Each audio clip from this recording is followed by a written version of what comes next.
that is working with the material that has silica inside of it and would have to cut it to reach an appropriate angle is at risk for this. Artificial stone is primarily comprised of mineral quartz. Quartz naturally contains high amounts of silica, and as a result, these artificial stone slabs typically contain more than 90% of silica. We became aware of the tremendous health implications of so many construction workers and individuals in a lot of the trades that were being exposed and contracting silicosis as a result of their construction work. And with so many people in my community and throughout the city of Los Angeles that are in the building trades, that are often exposed to these now discovered health impacts, we want to make sure that we're protecting as many people as we can. You can be exposed and not have any symptoms for a long period of time, but it is accumulating in your system, and ultimately, by the time you are showing symptoms, it's too late. Often these symptoms can be mistaken for the cold or flu, asthma, tuberculosis, or even COVID-19. And unfortunately, there is no cure for silicosis. Well, one of the main things that I wanted to do was make sure that people understood what were some of the things that are causing it, and a lot of it has to do with the way that they're actually handling the material. So it's really important to use effective water controls to reduce airborne dust exposure, especially avoiding dry cutting, because it's when the stone is dry is when it creates the most dust. So it's really important to keep the stone wet when you're cutting it. Using approved HEPA vacuums, appropriate respirators, and for those working directly with and fabricating the engineered stone, using adequate PPE and respirators that can actually filter the dust can help to prevent dust particles from entering the body. For more information about silicosis and the dangers of it, please visit EWDD, our Economic Workforce Development Department, or LA County Health Department for additional information. This is one of those things that's entirely preventable. It is a horrible, debilitating disease that people get that they don't have to. And so really it is incumbent on all of us to do everything we can to prevent them from getting this. Sun Valley is aptly named for its plentiful sunshine. But what can be done about the lack of shade? Councilmember Imelda Padilla joined community organizations and neighbors, all of whom were ready to get to work.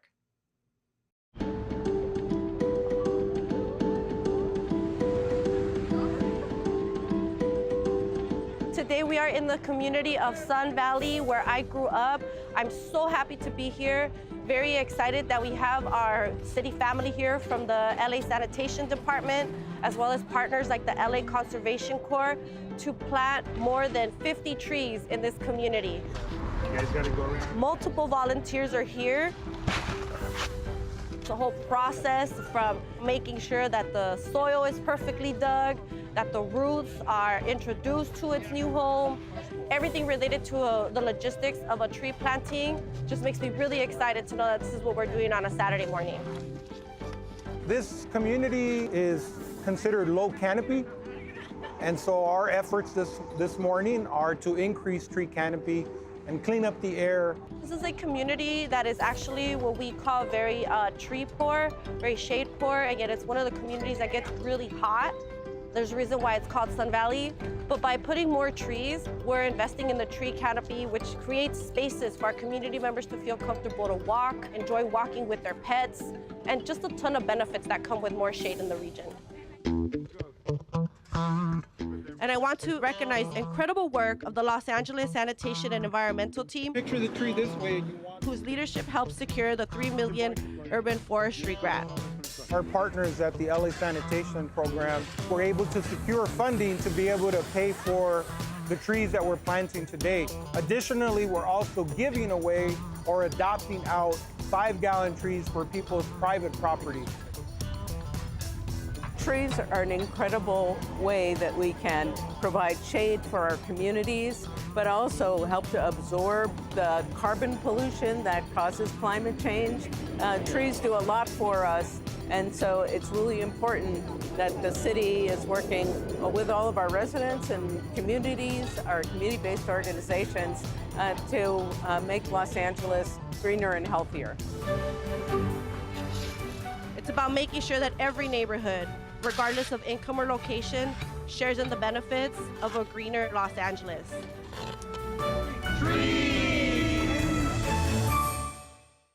The community around MacArthur Park knows that the area is in need of some love. But what does that look like? Well, when you need an answer, ask a child. And the local school children had plenty of creative ideas.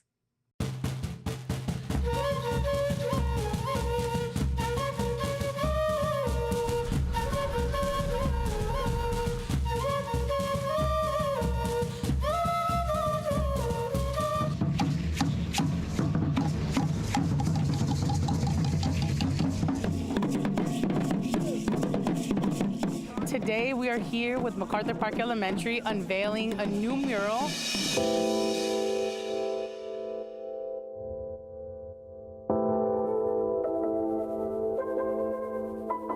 That is dedicated and is born out of the Stop the Hate campaign that is right here in the heart of our district in CD1, but also the heart of Los Angeles, in a neighborhood that needs a lot of love and needs a lot of investment. And this cultural piece here is bringing some of that love, but from the lens of the young people. Hate Stops Here is the title of this mural.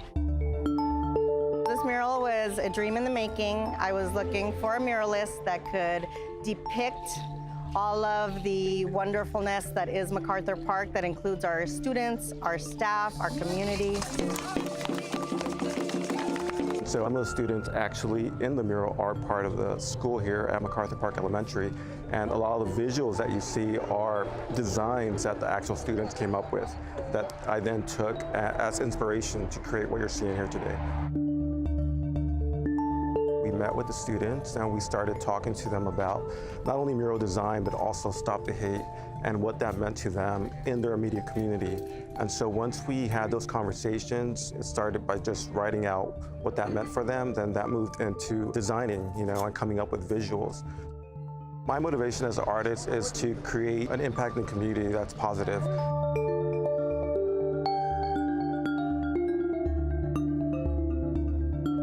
It's all about the community and the unity that we formed and the love and peace that's happening here, which is the core elements to combating hate. This is huge for them. It's creating a big impact, and hopefully it's the first of many projects that we can see here in Los Angeles, specifically at MacArthur Park.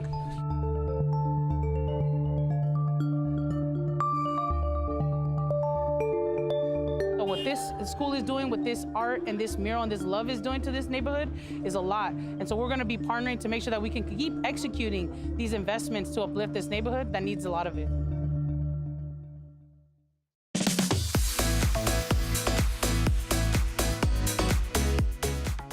Los Angeles Animal Services Pet Food Pantry is open to low-income families and individuals who are experiencing financial hardship. Qualifying Angelinos can register up to 3 pets per household and can receive a 1-gallon bag of food for each pet weekly. LA Animal Services requires that participating pets be spayed or neutered and have a current pet license. The Los Angeles Animal Services Pet Food Pantry is open every Sunday from 1 p.m. to 4 p.m. at the Chesterfield Square, East Valley, and North Central locations. You can support the Pet Food Pantry by giving online or by donating unopened cat or dog food at any of the City LA Animal Services centers. For more information, visit laanimalservices.com/Pet Food Pantry. Congresswoman Sidney Kamlager Dove has secured federal funding for renovations to supportive housing at the request of Mayor Karen Bass. $1.8 million in funding will be used to make improvements at a building in Skid Row, which provides housing for the formerly unhoused. The Prentice is a 3-story building dating back from 1914, which has 44 permanent supportive housing units for single occupancy, with 2 units for support staff.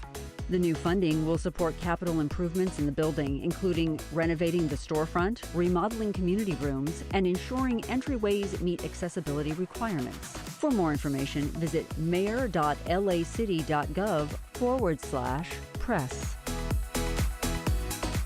Los Angeles City Council has approved amendments to its law against tenant harassment intended to strengthen protections for renters in the city. In 2021, the city passed the Tenant Anti-Harassment Ordinance, which bans landlords from harassing tenants and made doing so a criminal offense. This latest vote amends the law to expand the definition of tenant harassment and establish a minimum civil penalty of $2,000 per violation. The updates also aim to clarify landlord responsibilities, inform tenants of their rights, and incentivize attorneys to take on harassment cases. Once approved by Mayor Bass, the ordinance is expected to go into effect within 31 days. For more information on tenant and landlord rights, visit housing2.lacity.org.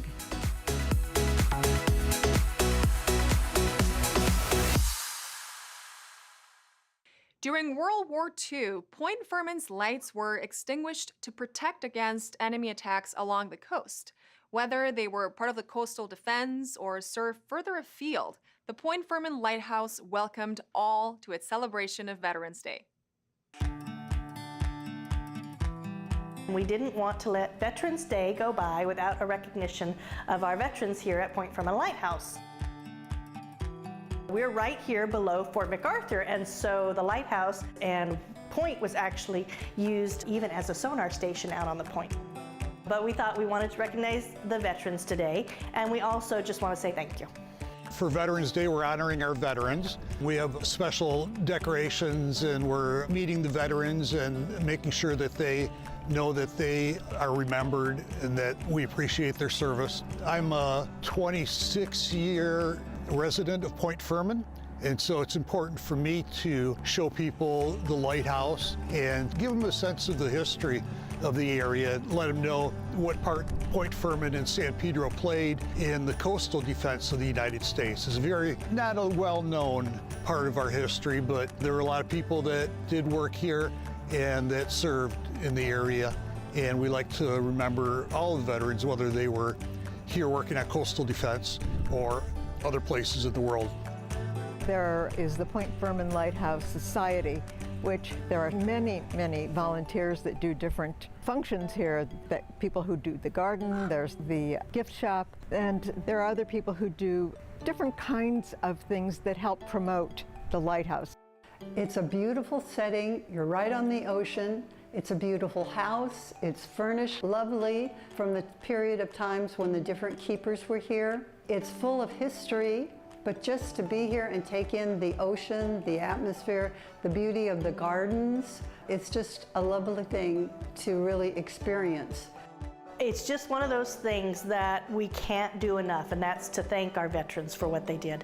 You know, there's just some things that no matter how many times you say it, it's not enough. And we really appreciate all the sacrifices that our veterans have given us to have our life that we have here in the United States.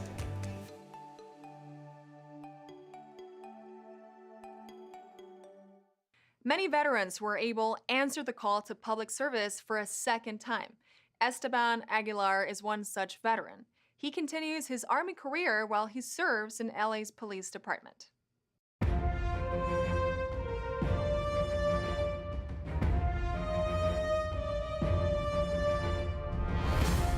When September 11th happened, I was in middle school. My teacher, she turned on the TV and we actually saw what was happening.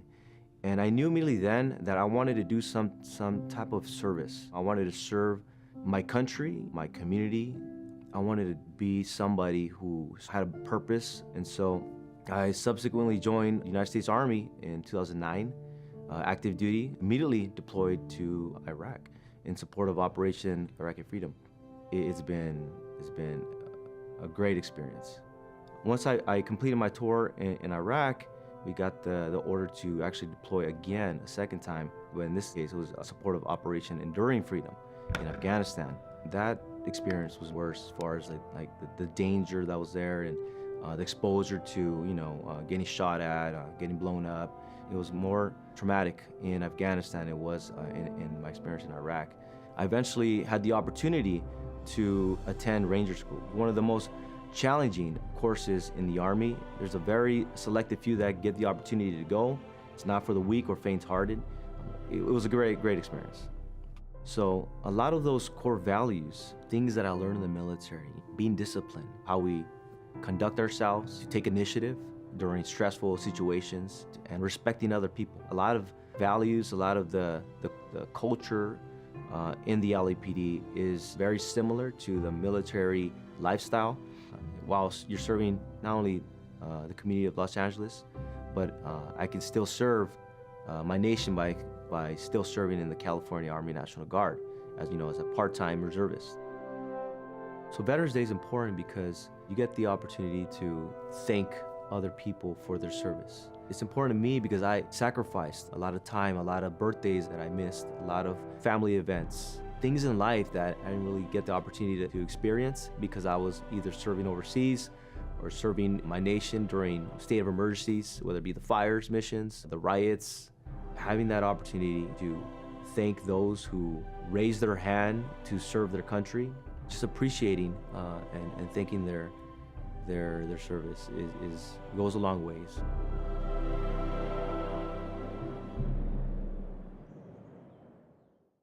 For Veterans Day this year, the City of LA's fire department highlighted Captain Elber Navarro.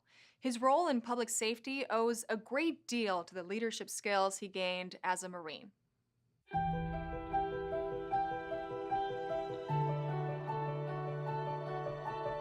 It all started when I was a kid. The military was always something that I was drawn to. I think I was a soldier for Halloween for probably 10 years or something. I had just graduated high school. I was a graduate of San Fernando High School, and I was working at Subway, which was my high school job. And a buddy of mine that was with me at Subway, he said, "Hey, I'm gonna go to the recruiting office after work today." He was my ride home. And I said, "Oh, well, I guess I have no choice. I'm going with you." And I went with him after work. We went to the recruiting office, and that was it. I was in Iraq in Operation Iraqi Freedom, and I was a squad leader. My job was to lead these men, these Marines in battle. And it's something that it's very nerve-wracking, obviously, because I'm the senior Marine for these young Marines, and I'm 22 years old at the time. I'm responsible for everything. I'm responsible for their life. I would say that was probably the most difficult of my deployments. We lost 19 Marines at the time. We ended up losing 21 total, and we had about over 200 that were wounded. It was a pretty significant battle, but I will say that I'm extremely proud that I was able to be a part of that battle, and that I'm proud of the fact that I was given the opportunity to lead these Marines in battle.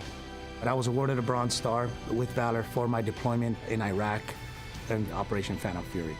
Fortunately for me, when I did get out, I got on at about the year mark. I got called by LAFD, and here I am, 16 years later. I think that the Marine Corps prepared me, I would say, tremendously with being a firefighter, because they instill in you that discipline. They instill in you that esprit, we call it esprit de corps, that love for country, but it also teaches you a lot of things. I learned responsibility, all things that would directly correlate to my job now as a firefighter, and now my job now as a captain. A lot of the Marines I served with, most of us are in some kind of public safety. So I think it's just that love for country. The same pride that I have for being a Marine is that same pride that I have for being a part of an organization like the Los Angeles Fire Department.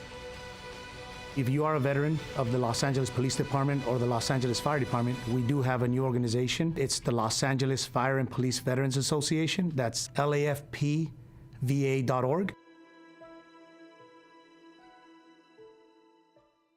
It was Helen Keller who said, "Alone we can do so little. Together we can do so much." In this week's feature story, our Maria Hall-Brown meets Tim Watkins, who continues the work of his father in providing togetherness in the Watts community. The WLCAC was founded in 1965. The man who created the whole thing, Ted Watkins. Today, his son continues on with his mission. What did you see as a young man with the LACAC and your father and the community and everything this place offers growing up? I learned to find joy in a place of despair, learning to appreciate the remarkable hope that people have. We've been convinced to think we're poor, but the truth is we're rich with potential, with possibilities. We're surrounded by breathtaking art in this room, but it's all over this complex. Everywhere you go, there's sculpture and there's painting and there's work. It's what the world needs now. It's love, it's peace, it's passionate, peaceful communication. Every piece of art you have seen here, in communities like Watts, artists that would otherwise probably be worse off find a way to eke out an existence, even though they're part of a starving category, because there's a tolerance and acceptance for alternatives to war and violence and destruction. I know that one of the critical components of this wonderful facility is job training and job placement and education for particular careers. What is that program, and what are you proud that you've been able to accomplish there? So we've got the job training and development, and in that area we get a lot of people back to work that have been long-term unemployed or hard to employ. So we hire locally. 80% of our workforce lives within walking distance. Senior services, close to 2,000 meals a day delivered to people, hot and ready to eat. And then it goes on to climate services. We've got a 2.5-acre farm in the middle of what's been declared a food desert. And through that, we give out close to 40,000 pounds of food every month, free of charge. We have the enrichment division, which does all the things that you've noticed in this building with glass blowing and ceramics firing and embroidery, silk screening, movie and music production. All the different things that we do here is because we believe that all the other things we do with homeless services and so on, that only gets to 3/4 of the human being. It's when they can express themselves creatively that their souls begin to heal, and they begin to see each other as contributors to the better side of the community. What can people do to help you? We have a website that talks about all the things that we do. You can get more information there. You can call us and we'll get you involved. Well, happy anniversary. Thank you. Thank you.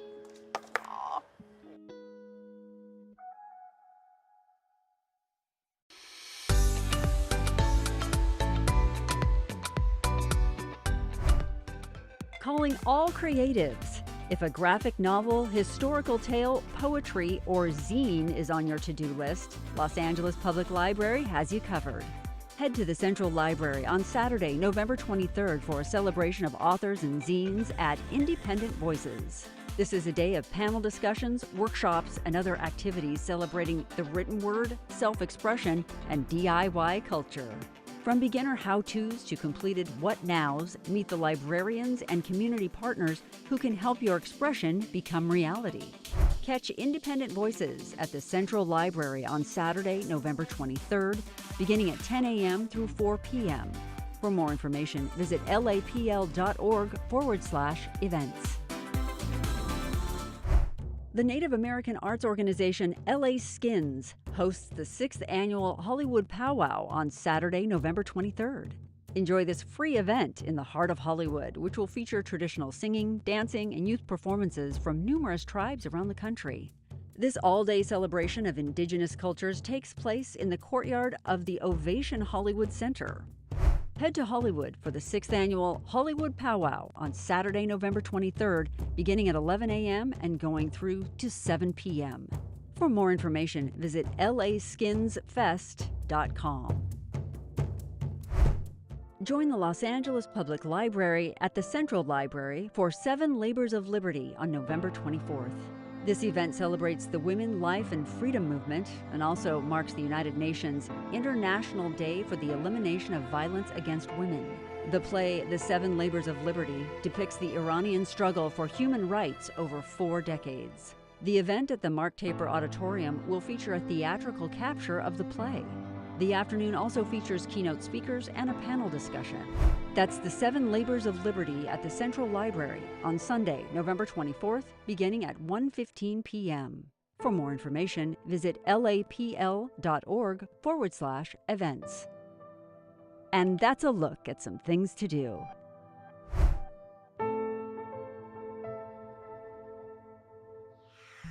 And that's all for this week. I'm Natalia Bilbao, and from all of us here at LA This Week, thank you so much for joining us.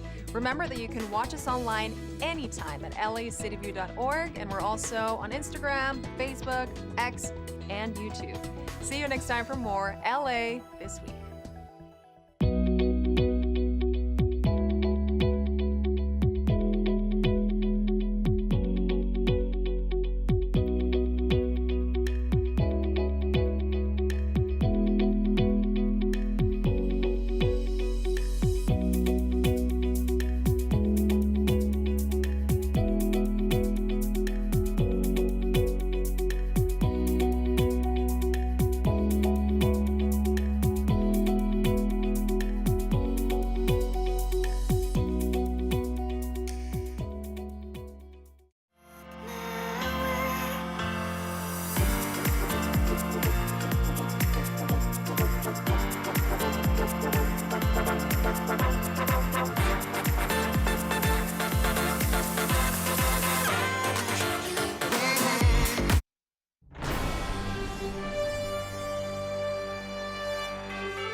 Get started with the meeting. Let's get this meeting started by officially calling the roll. Yes, Mr. President. Blumenfield, De Leon, Harris-Dawson, Hernandez, Hutt, Krikorian, Lee, McOsker, Padilla, Park, Price, Rahman, Rodriguez, Soto Martinez, Yaroslavsky, 12 members present and a quorum, Mr. President. Wonderful. So good morning, everybody. Welcome to your Los Angeles City Council. Today is November 20th, 2024. Let's move to the first order of business, which is approval of minutes, right? Approval of the minutes of November 19th, 2024. Great. Councilmember Soto Martinez moves. Councilwoman Rahman seconds. Next. Commendatory resolutions for approval. Councilmember Krikorian moves. Councilwoman Hutt seconds. Next. Mr. President, would council like all items to go forthwith today? Sounds great. Without objection, all items go forthwith. Mr. President, there's a request to continue item 30 to Wednesday, December 4th, 2024. Okay, without objection, item 30 is continued. Items 1 through 24 are items for which public hearings have been held. A community impact statement has been submitted for item 15 by the Del Rey Neighborhood Council in support of the matter. The Planning and Land Use Management Committee report for item 17 has been submitted and uploaded to council file number 24-1325. Items 25 through 36 are items for which public hearings have not been held. Items 37 through 50 are closed session items considered by the Budget, Finance, and Innovation Committee. 10 votes are required for consideration. Okay, without objection, those items are before us. Do any members have any items that they would like to call special? Councilwoman Padilla. Item 21 for comments, please. Item 21 for comments. Okay. Next, Councilwoman Hernandez. Good morning, Council President. I would like to hold item 24 on the desk for an amendment that will be presented shortly. Thank you. 24 for an amendment. Okay. Councilmember Lee. Thank you, Mr. President. I'd like to call item number 23 for an amendment. Councilmember, do you have that amendment to be read in? I believe so. I believe the City Attorney has a copy. Yes. The amendment reads that I move that item number 23 on today's council agenda be amended to replace recommendation 2, subsection A, with the following. 2, request the city attorney to prepare a revised LWO and HWMO, that's the living wage ordinance and hotel worker minimum wage ordinance, that A, raises the hourly wage as follows. I, no increase in wage for airport employees until 6 months after the annual passenger traffic at LAX returns to 2019 levels on an annualized basis, as confirmed by Los Angeles World Airports, LAWA, in a report to the LA City Council and to the Board of Contract Administration. 2, 6 months after LAWA confirms the recovery to 2019 passenger levels at LAX, the LWO cash wage will be adjusted to $25 an hour. The wage will then adjust an additional $1 annually on July 1st. The increase will continue annually until $30 per hour is reached. 3, no increase for hotels until 6 months after the City Department of Tourism verifies that 2019 annualized hotel occupancy levels in the City of Los Angeles have been reached on an annualized basis. 5, 6 months after the recovery to 2019 hotel occupancy levels in the City of Los Angeles are confirmed by the Department of Tourism, the LWO cash wage will adjust to $25 per hour. The wage will then adjust $1 annually on July 1st. The increase will continue annually until $30 per hour is reached. And is there a second to this amendment? Park seconds. Okay, next, perfect segue, Councilwoman Park. Thank you, Council President. On item 23, I also have an amendment. City Attorney has a copy. I'm also going to have questions and remarks on 23. Okay, you could read the, City Attorney could read that amendment into the record? Yes. The amendment reads that I move that item number 23 on today's council agenda be amended to change the following instruction. 2, request the city attorney to prepare a revised LWO in accordance with recommendation 2A through recommendation 2D, and to draft a new ordinance to be added to the Los Angeles Municipal Code that applies recommendation 2A through recommendation 2D to hotels with 150 or more rooms. Is there a second to this motion? Who's the second on the motion? Councilmember Councilmember Rodriguez Lee? seconds. Is the second? Okay. All good? Or Councilman Rodriguez? Anything else, Councilwoman Park? Okay. Next, Councilwoman Rodriguez. Yes, we will be turning in an amendment for 23 as well, but we're getting the language. Okay, so there's a pending amendment from Councilwoman Rodriguez. Any other colleagues on this? Myself, I want to call item 10 special for comments, and I have two amendments for item 23. I think one of them is ready to be read in, and the other will be ready shortly. Is that, City Attorney, do you have one? Can you read? Yes, I the do one that have you one of them, and I can read it now. So the first amendment reads that I move that item number 23 on today's council agenda be amended as follows. Add the following instruction. 6, instruct the planning department and request the city attorney with support from other departments as necessary to draft a private right of action clause for the city's home sharing ordinance that would allow any interested party to pursue a private right of action to enforce the law when unlawful activities occur, separate from the living wage ordinance and hotel worker minimum wage ordinance. And is there a second to this motion? I think Mr. Krikorian seconded it. Paul, Councilmember Krikorian, would you acknowledge seconding it? Thank you.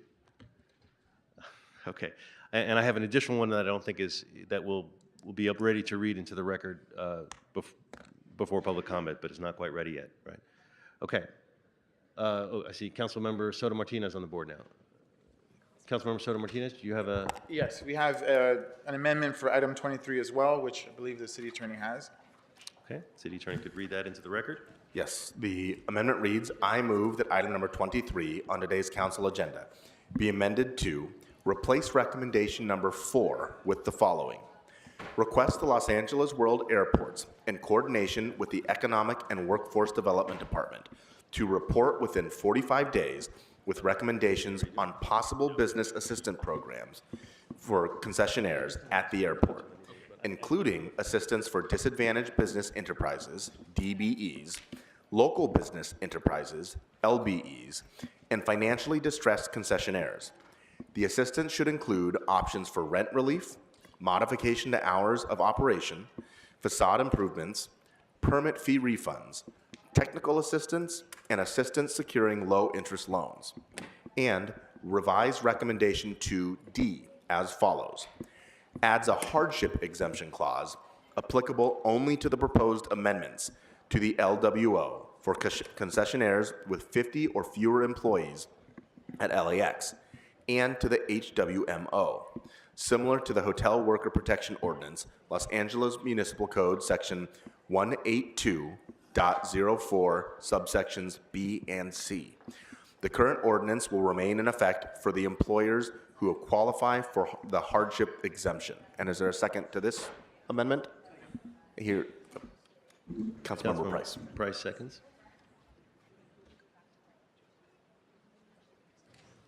Okay, I'm seeing no other members on the queue.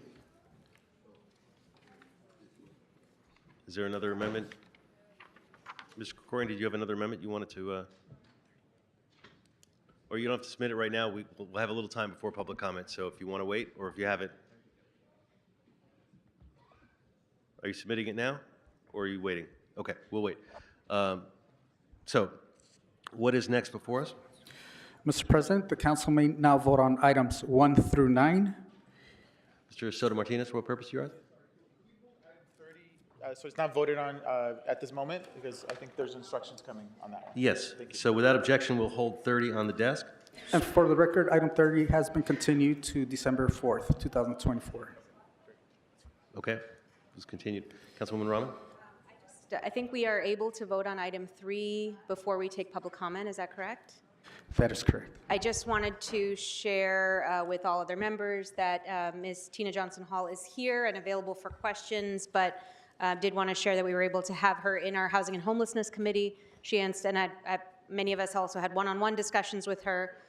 She is incredibly capable, has a innovative thinking around financing of housing and how we can get the most bang for our buck in terms of our housing dollars, and is very, very open to taking on more oversight on the issue of homelessness, which is something that I think the city doesn't have right now. And I think that the housing department would be very, very well suited to do. So I just wanted to encourage all of you to support her in this role and thank the mayor for a very excellent appointment. Thank you. Thank you. Okay, what's next, Mr. Clerk? Mr. President, the council may now vote on items 1 through 9, 11 through 20, 22, and 24. I believe 24 is being held for an amendment from yes, Councilmember Hernandez. Yeah, so let's not vote on 24 yet. So all the other ones that you mentioned are available to be voted on. So let's have those items before us now. If any member wishes to speak, I see no members on the queue, so let's open the roll, close the roll, and tally the votes. 14 ayes. Okay, those measures are agreed to. What is, and I know we have a 10:30, we have something unusual today in that we have the Bear group is going to present testimony to us. They can only do it, as I just found out, via video conference, and we're going to have some discussion with them and testimony before public comment, and then we'll have public comment, and then we'll go into questions, et cetera, and all the amendments. Is there anything we need to do before we move into that? Mr. President, the council may now move on to closed sessions items 37 through 50, considered by the Budget, Finance, and Innovation Committee. And before we do that, Mr. Soto Martinez, you had an announcement? Yes, thank you so much, Council President. Folks can come up. Just very briefly, I want to welcome, folks can just squeeze in here, like we know each other.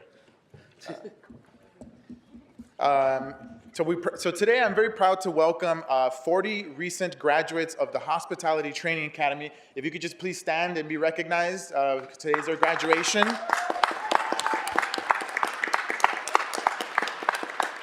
They are here to celebrate National Apprenticeship Week. Now, if you haven't heard about the HTA, they do incredible work. This program is free. It's completely paid. And prepares Angelenos for high quality, good paying union jobs. And I'll just speak. So many of these folks come into this program with very little or no culinary experience, and literally within 8 weeks, many of them, if not all of them, are guaranteed a job that pays between $28 and $33 an hour with health insurance and a pension. And I think it's a wonderful example of how we can uplift working class folks and have a community to union job pipeline. These folks come from all different walks of life, from formerly unhoused individuals. Some are recent graduates, some are single parents, and some of the folks were formerly incarcerated. And so I was very proud to join every member of the City Council in passing a resolution that officially declares this week as National Apprenticeship Week in the city of Los Angeles in honor of the HTA's amazing work and all the different unions that they work with. And so on behalf of the city of Los Angeles, I want to just recognize all the amazing work, and here's to many more years of bringing people into good paying union jobs. Thank you.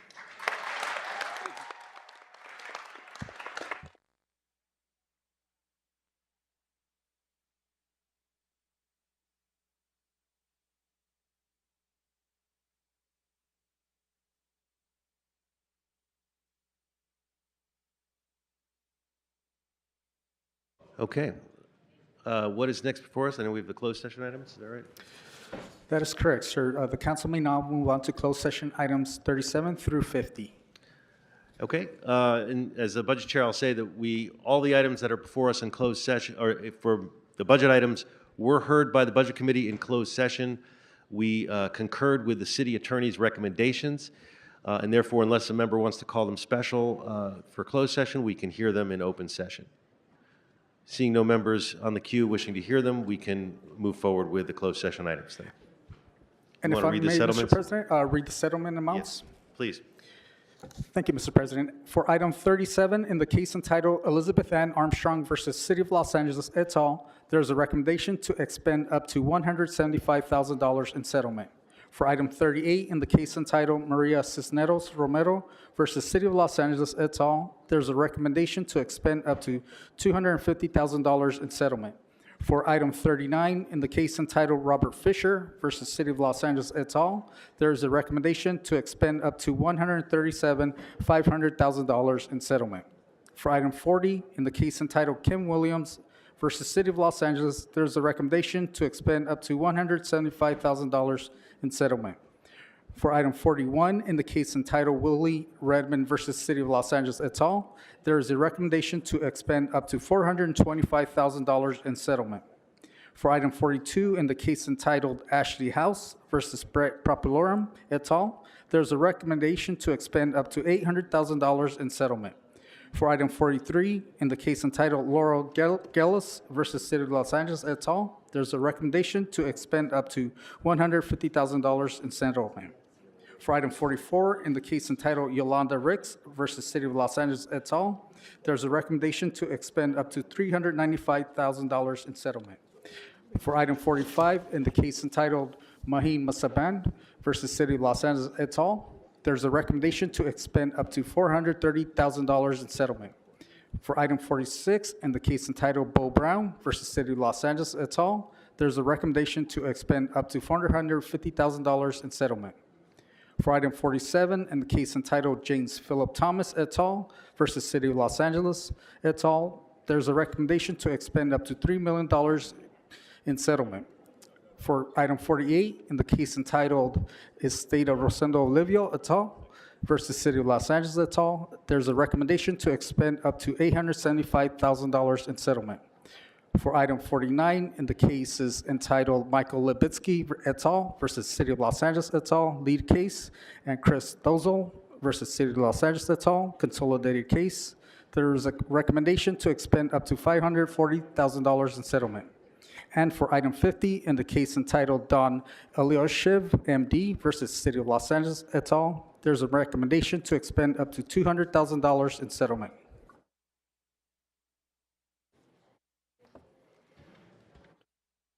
Is that all of the settlements? Yes, sir. Are we okay to vote on those now? That is correct, sir. Okay, so let's bring those items before us, and let's open the roll, close the roll, and tally the vote. 14 ayes. Okay. And then I believe that certainly on 23, the amendment that I had that wasn't ready is now ready, so I'm happy to have that read into the record. And I believe Ms. Rodriguez's amendment is also available now to be read, so why don't we read those two amendments into the record? Yes, so I don't have the Councilmember Rodriguez motion yet, but I do have the Councilmember Blumenfield motion, so I'll read that into the record. So the motion reads, and this is the second motion from Councilmember Blumenfield. I move that the matter of Economic Community Development and Jobs Committee report relative to the Living Wage Ordinance and Hotel Worker Minimum Wage Ordinance, item number 23 on today's council agenda, be amended to request the city attorney to draft amendments to the HWMO and LWO as follows. 1. Requires that employees covered by the HWMO accept health benefits provided by their employers, with the same exemptions provided in Los Angeles Municipal Code, Section 10.37.15, ensuring that the LWO and HWMO are analogous. 2. Provide a health payment in amount equal to 120% of the average large group premium per member per month in the California Department of Managed Healthcare's most recent large group aggregate rates and prescription drug costs report, based on 120 hours worked per month. And is there a second to this motion? There is. Mr. Krikorian, second.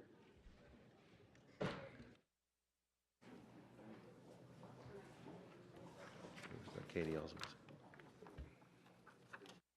Okay, and I believe there's some other amendments for 23. Ms. Rodriguez's amendment and Councilwoman Park, I believe, has an amendment. So I He does? don't have the, oh. Yeah. So yes, the amendment from Councilmember Rodriguez.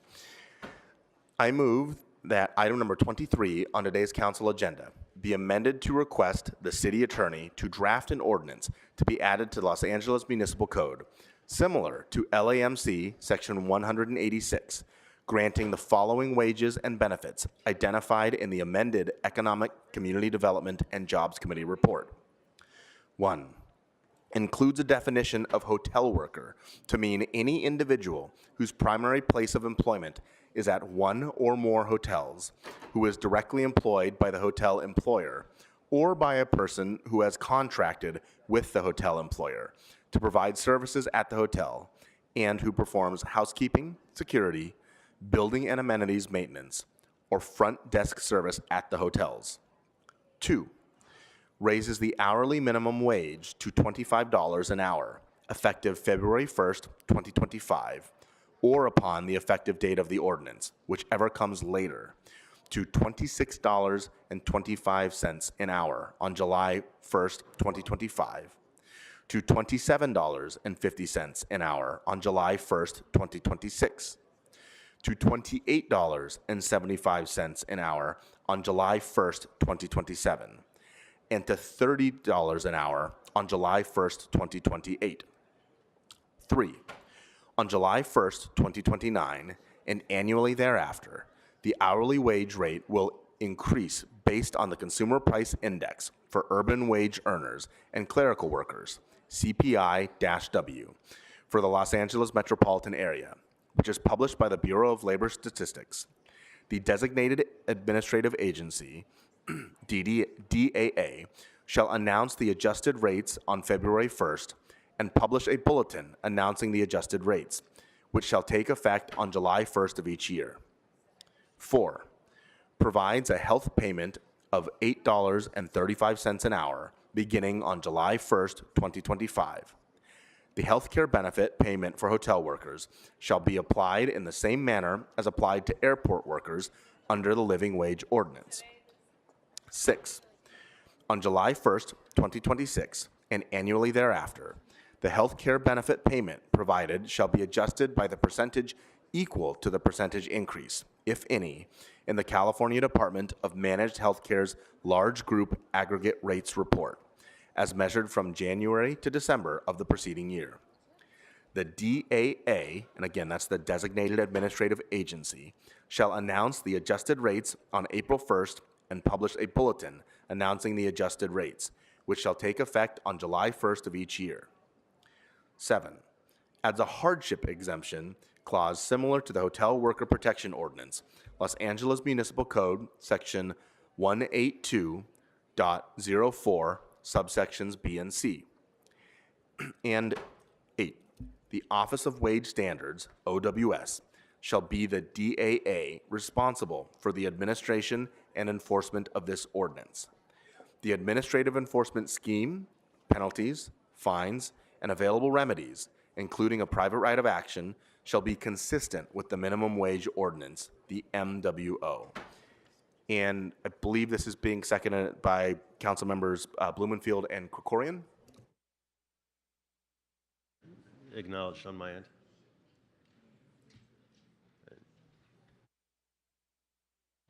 Okay, are there other amendments that can be read at the record? Did Councilwoman Park have? They are. I don't know if the council members are ready to introduce them yet, though. Well, we can move on as long as we do it before public comment. We're good. I just want to get them in as soon as we can. Okay, so what is next? I know the Bear folks are available now. Is there anything we need to take up before we move into the discussion with the Bear Study Group? Mr. President, the council may consider item 10, called special by yourself, sir, for comments. Sure. Happy to take that up. Or why don't we take that up since the Bear folks are here for a very short period of time. Let's take up that, and then unless there's something we have to take up beforehand, let's get to that. We'll do 6 afterwards. And everything. Okay. So, can we bring that up? They have a presentation on the living wage ordinance. Oh, and Councilwoman Park, for what purpose do you rise? Just wanted to let you know, Council President, we have another amendment on 23. City Attorney has a copy. Oh, is it ready now? Okay, we can read that into the record. Yes. The motion reads that I move that item number 23 on, on today's council agenda be amended to have the council adopt the following recommendation in lieu of recommendation 2, subsection D in the committee report. 2, request the city attorney to prepare a revised LWO and HWMO that, subsection D, adds a hardship exemption clause to the, and it crosses out LWO, living wage ordinance for concessionaires, and I believe this is the new language, it's bold and underlined, as that term is defined in the ordinance with an application and procedure, end of new language, and it strikes with 50 or fewer employees. So again, it removes the language with 50 or fewer employees and to the HWMO, similar to the Hotel Worker Protection Ordinance, LAMC, section 182.04, subsections B and C. And is there a second to this motion? Councilmember Rodriguez, thank you. Rodriguez, seconds. Okay. Are we prepared now to move to the presentation?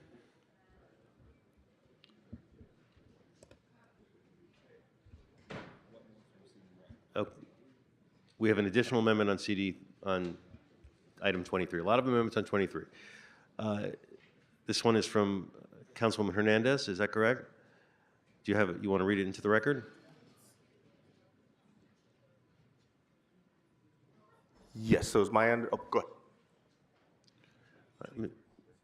Oh. Councilwoman Hernandez, for what purpose do you rise? For the purpose of bringing forth an amendment for item number 24, please. For 24? Yes. Thank Okay. If we could read that into the record, that would be great. Yes. The motion reads that I move that item number 24 on today's council agenda be amended to include an additional recommendation. 4, direct the Los Angeles Police Department to report on a plan of security services they are able to implement to support safe operation of LADOT dash services and layovers. 4A, and I believe this is the new language, it's all in bold, direct the Los Angeles Police Department and LADOT in consultation with the CAO to include in the security services plan the utilization of unarmed crisis response resources and teams, including but not limited to circle and training for dash drivers and other LADOT staff on determining when to use those resources and how to call upon them. And it appears the second is from Councilmember Hutt. Okay, Councilmember Hutt is acknowledged. Mr. Krikorian, for what purpose do you rise? Thank you, Mr. President. On item 24, I would like to offer comments when that comes up for a vote. And on item 23, I do have a proposed amendment which the city attorney has. Yes. Okay, if we could read that in. And the amendment reads that I move that item number 23 on today's council agenda be amended, I move that item number 23 on today's council agenda be amended to request the city attorney to draft an amendment to the LWO and HWMO that requires the following criteria be met before an employee or employee's representative can file a civil action for a violation of LWO or can file a complaint or civil action alleging a violation of the HWMO. 1, the employee or employee's representative provides written notice to the employer of the provisions of the LWO/HWMO alleged to have been violated and the facts to support the alleged violations. And 2, the employer does not, within 30 days from receipt of the written notice, take action to cure the alleged violations. And is there a second to this motion? It was being told as Councilmember McCosker. Councilmember McCosker seconds. Okay. Seeing no other members on the queue, I think, as I said, we're doing something a little unusual in that we're going to have some discussion prior to public comment on with the Bear Group and potentially other folks prior, then we'll have public comment, and then we will discuss amendments and council discussion. But just for getting the presentation and questions on the presentation, we can queue that up.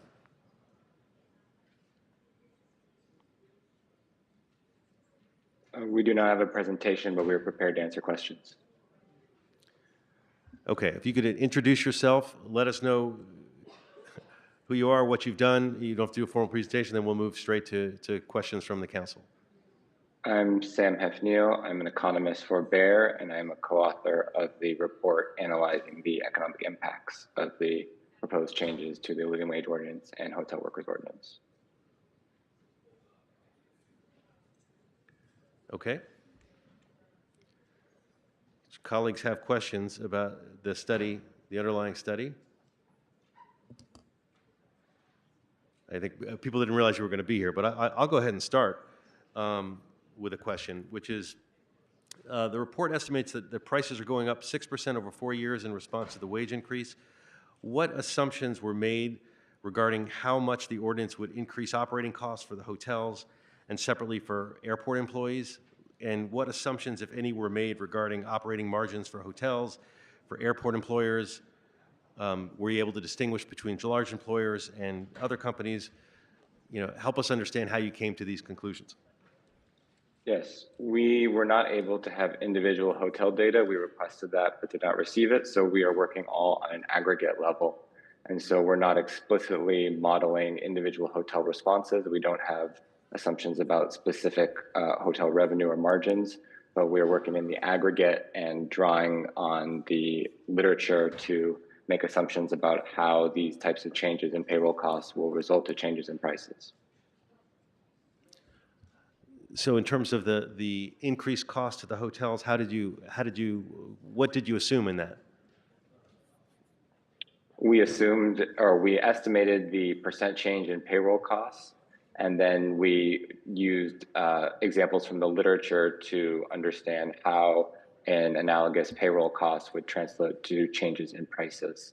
And so that's how we came up with the 6% estimate change in prices, which accounts for the fact that this is a 36% change in payroll costs, but not a 36% change in total costs. And so the reason that the 6% is less than the 36 is because payroll costs are only a subset of all operating costs. But we don't have direct data on operating costs, which we requested. So, for example, if you assume that the increase in the minimum wage increases the cost, do you assume that there is a cascading impact? Like, what do you assume about the increase in managers' costs or the increase in other folks who are maybe above the minimum wage? Do you have some sort of cascading inflator, or do you just assume that the increase in the lower wages is not going to affect any of the other wages?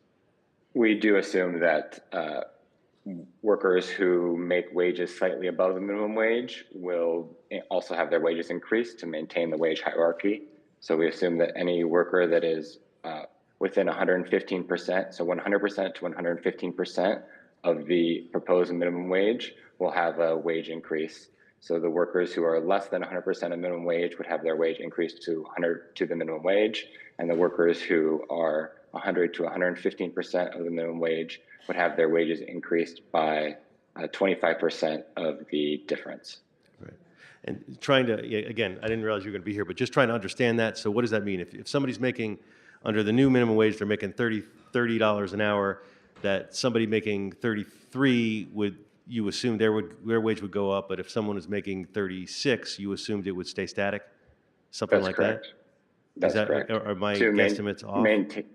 No, that's approximately correct, and that way it maintains the wage hierarchy, so that the minimum wage doesn't result in workers who are previously lower wage passing workers who are paid slightly above them. Got it. Although you assume a flat line at $36 an hour or something like that, which that's true. That's counterintuitive, but I'm not an expert, but that I would imagine, most people would imagine that it would have a cascading effect a little beyond an extra dollar or two. But anyway, I just wanted to get us started. So Mr. McCosker, you're on the board. Thank you very much. I have some questions just about the airport's recovery. The report says basically that tourism has recovered, but focusing on the airport, can you tell us about where we are on flights and customers and concessions compared to pre-pandemic? We are lower than the pre-pandemic. So we have some estimates in the report that suggest that recovery is in process, but we have not reached pre-pandemic levels. Lower on So what? it's- Lower on passengers throughput? We did not analyze passengers, but on total revenue, I believe. Total revenue, which would be both passenger facility charges as well as concession Yes, and revenues? Yes, so much higher than it was, of course, in 2020-21, but lower than it was pre-pandemic.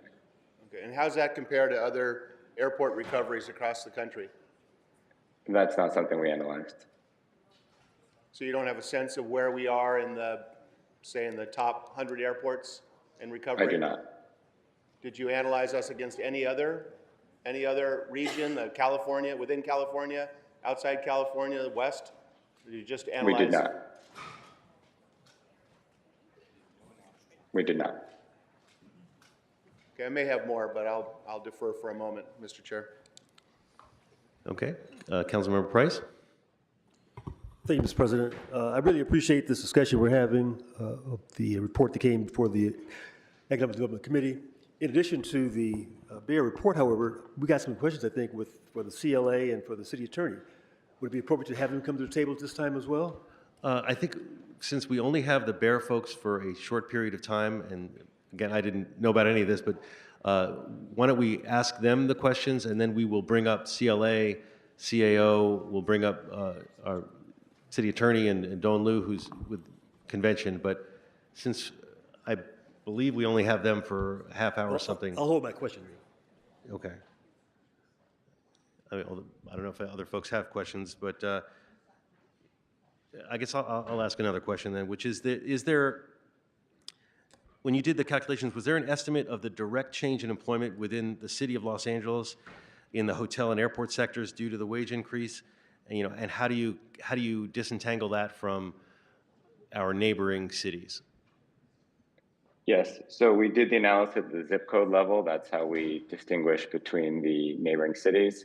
But we did not distinguish between the individual hotels that are impacted and the rest of the broader hotel sector.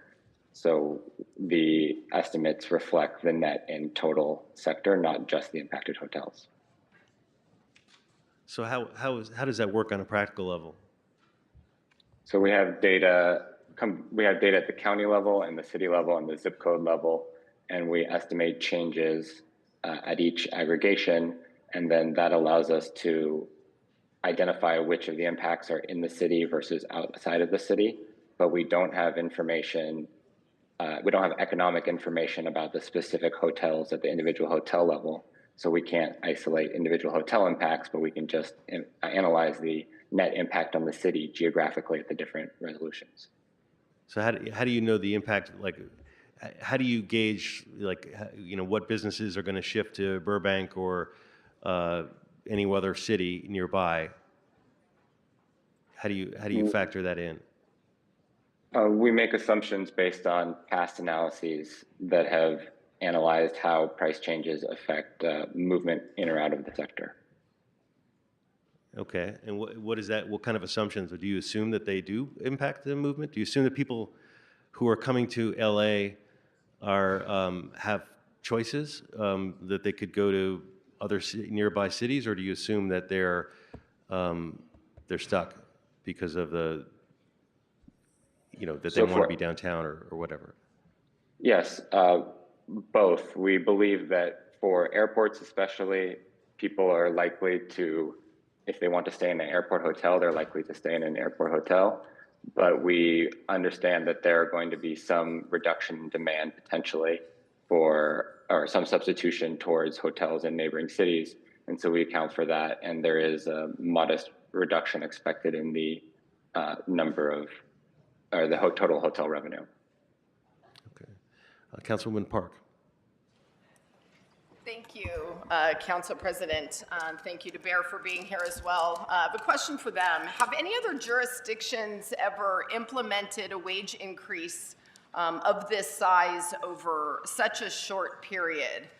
And I ask because that was one of the subject matters that we had requested be included in the report, and I didn't see it. So I was wondering if you could speak to that issue, please. Yes, so I can't think of a jurisdiction off the top of my head that has the equivalent wage increase.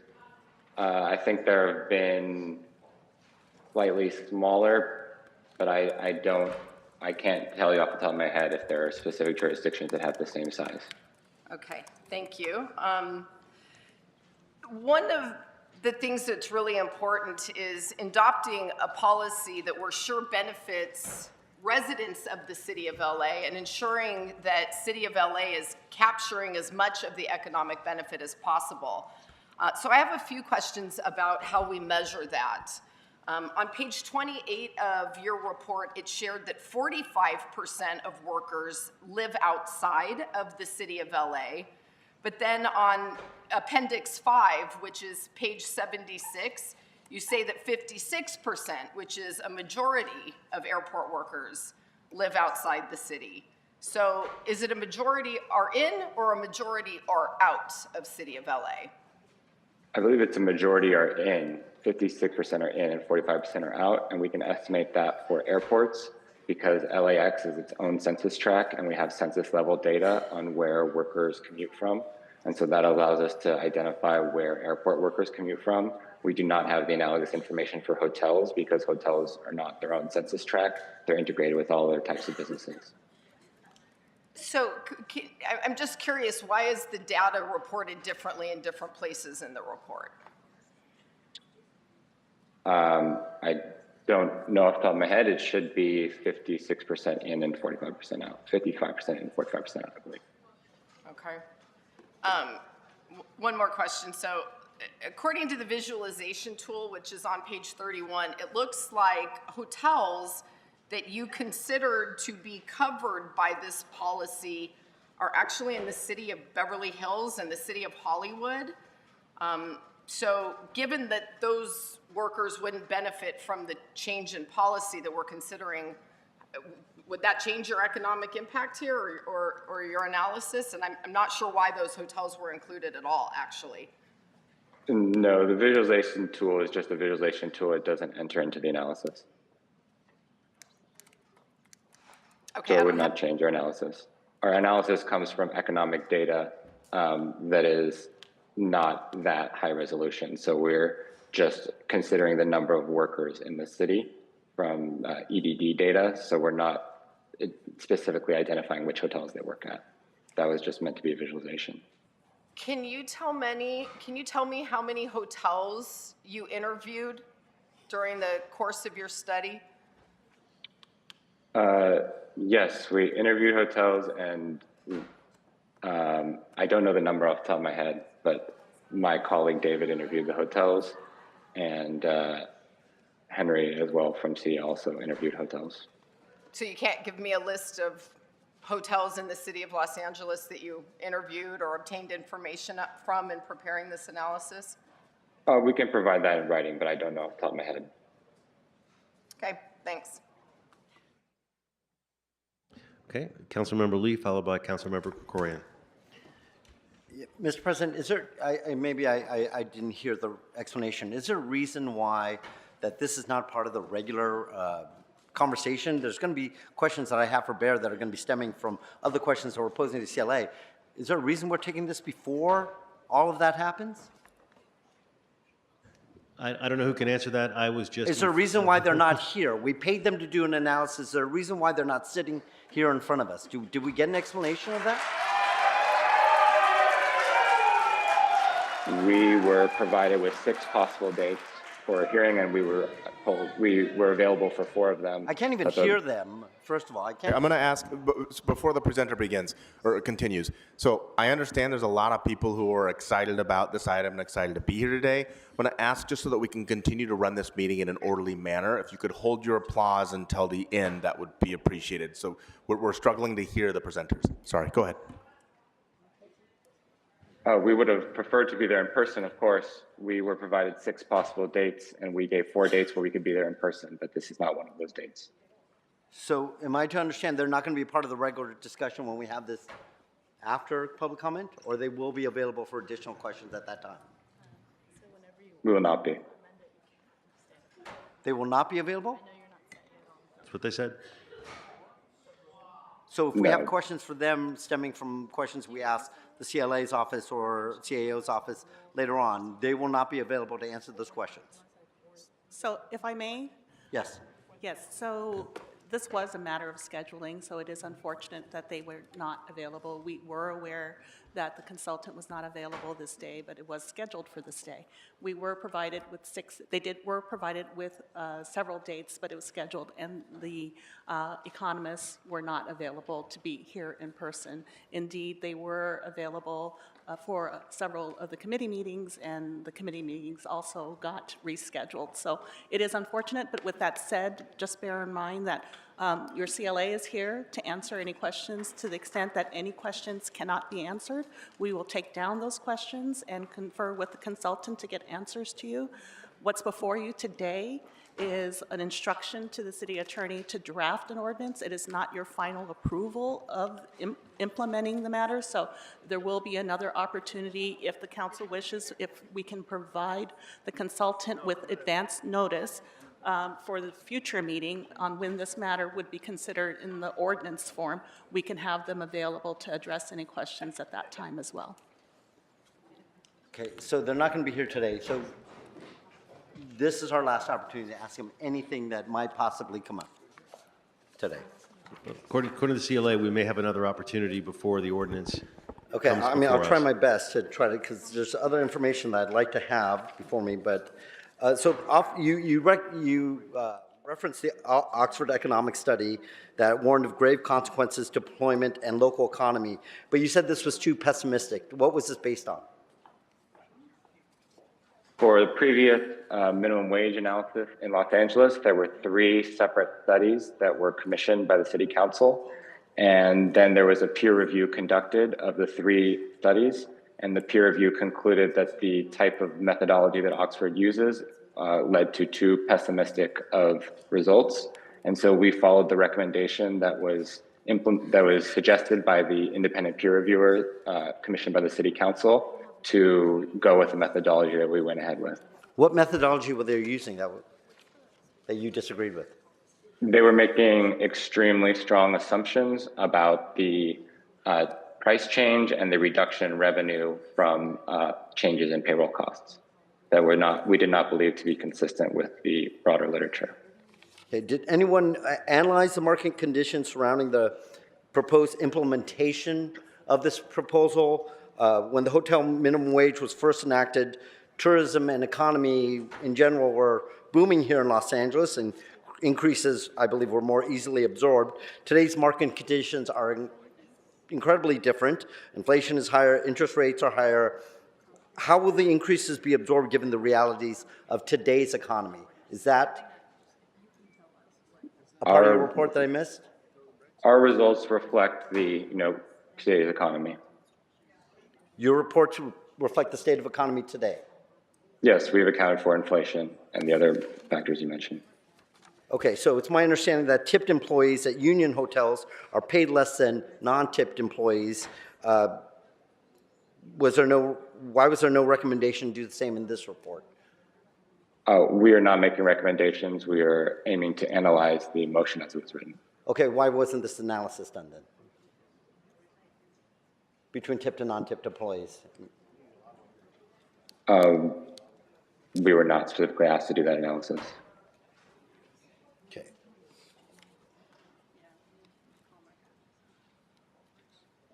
So was the hotel worker protection ordinance included in your analysis? Yes. It was. So the law that will increase minimum wage over certain LA Tahoe workers, that is a part of your analysis, the current analysis? Yes. Right, thank you, Mr. President. Okay, great, thank you. And Councilwoman Padilla, you had it. I wanted to make sure that for the record, it was known that in committee, I made the same argument as Mr. Lee, that I think it would have been more appropriate for them to be here as opposed to having to hear them out on screen. So I noted. agree. So They noted. should be here for something this large. Okay. And we have them Very for unprofessional. we have them for another half hour, and I want to get through the members that are on the queue. So I'm going to go next to Mr. Krikorian, followed by Mr. Soto Martinez.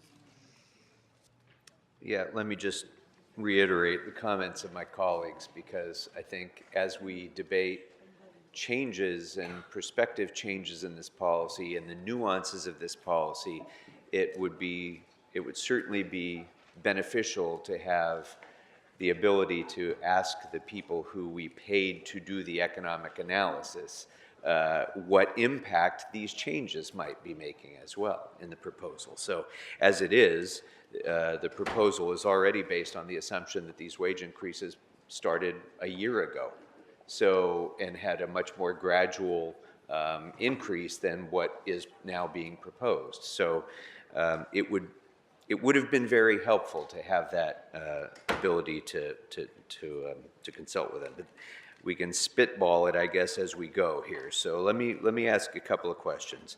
The CLA's report indicates that there would be a $21 million decrease in consumer spending due to the price hikes. But the fiscal effect of federal, state, and local revenue gained from the wage increases is expected to be $120 million due to the multiplier effects of additional consumption expenditures. But what portion of that is going to be local tax revenues received by the City of Los Angeles? We differentiate that in the report. Let me find the table. We separate between LA City versus other cities in LA County. So 120 is for LA City. But that 120 million in decreased revenues is for all government entities. It's not the tax revenue increase that the City of Los Angeles would receive. So what are you estimating about the impact of tax revenues for the City of Los Angeles? So that would be our portion of the sales tax, our portion of the utility users tax, our portion, certainly the temporary occupancy tax. I'm sure you have the temporary occupancy tax impacts delineated of this, yes, right? Because that's centrally important to the 15 members of this City Council. So what is the local tax impact for City of Los Angeles streams of revenue of this proposal? So for the TOT, we estimate a modest reduction of 2 to 5 million. For the other ones, I don't have it delineated off the top of my head. Okay. But we did specifically do the TOT. Well, it was not referenced in the CLA report, and I may have missed it in your report, but I would like to know what the estimated impacts on all city revenue streams are if this proposal moves forward. That's like question number one for our economists in preparing an economic analysis, and I don't have that in front of me right now. So we have the total net fiscal impact to be positive. But that's not helpful to me at all. We prepare budgets based on actual numbers, and we think it's going to be positive is not a useful answer. So I want to know, what is the impact with the multiplier effect of the increased spending due to the minimum wage increase on sales tax within the City of Los Angeles? I'd like the answer to that question. I'd like the answer to what the impact on temporary occupancy tax on hotels located within the City of Los Angeles is going to be if they have to compete with other cities in the immediate vicinity who don't have this increase? What will the TOT impact be? Those are basic, fundamental, essential questions that have to be answered before we can make an informed decision about this. So, you know, I'd like to have those answers before the debate on this issue begins. There was a comment, I just wanted to follow up on this because I may be not understanding your conclusion on this, so I just wanted to make sure I do. So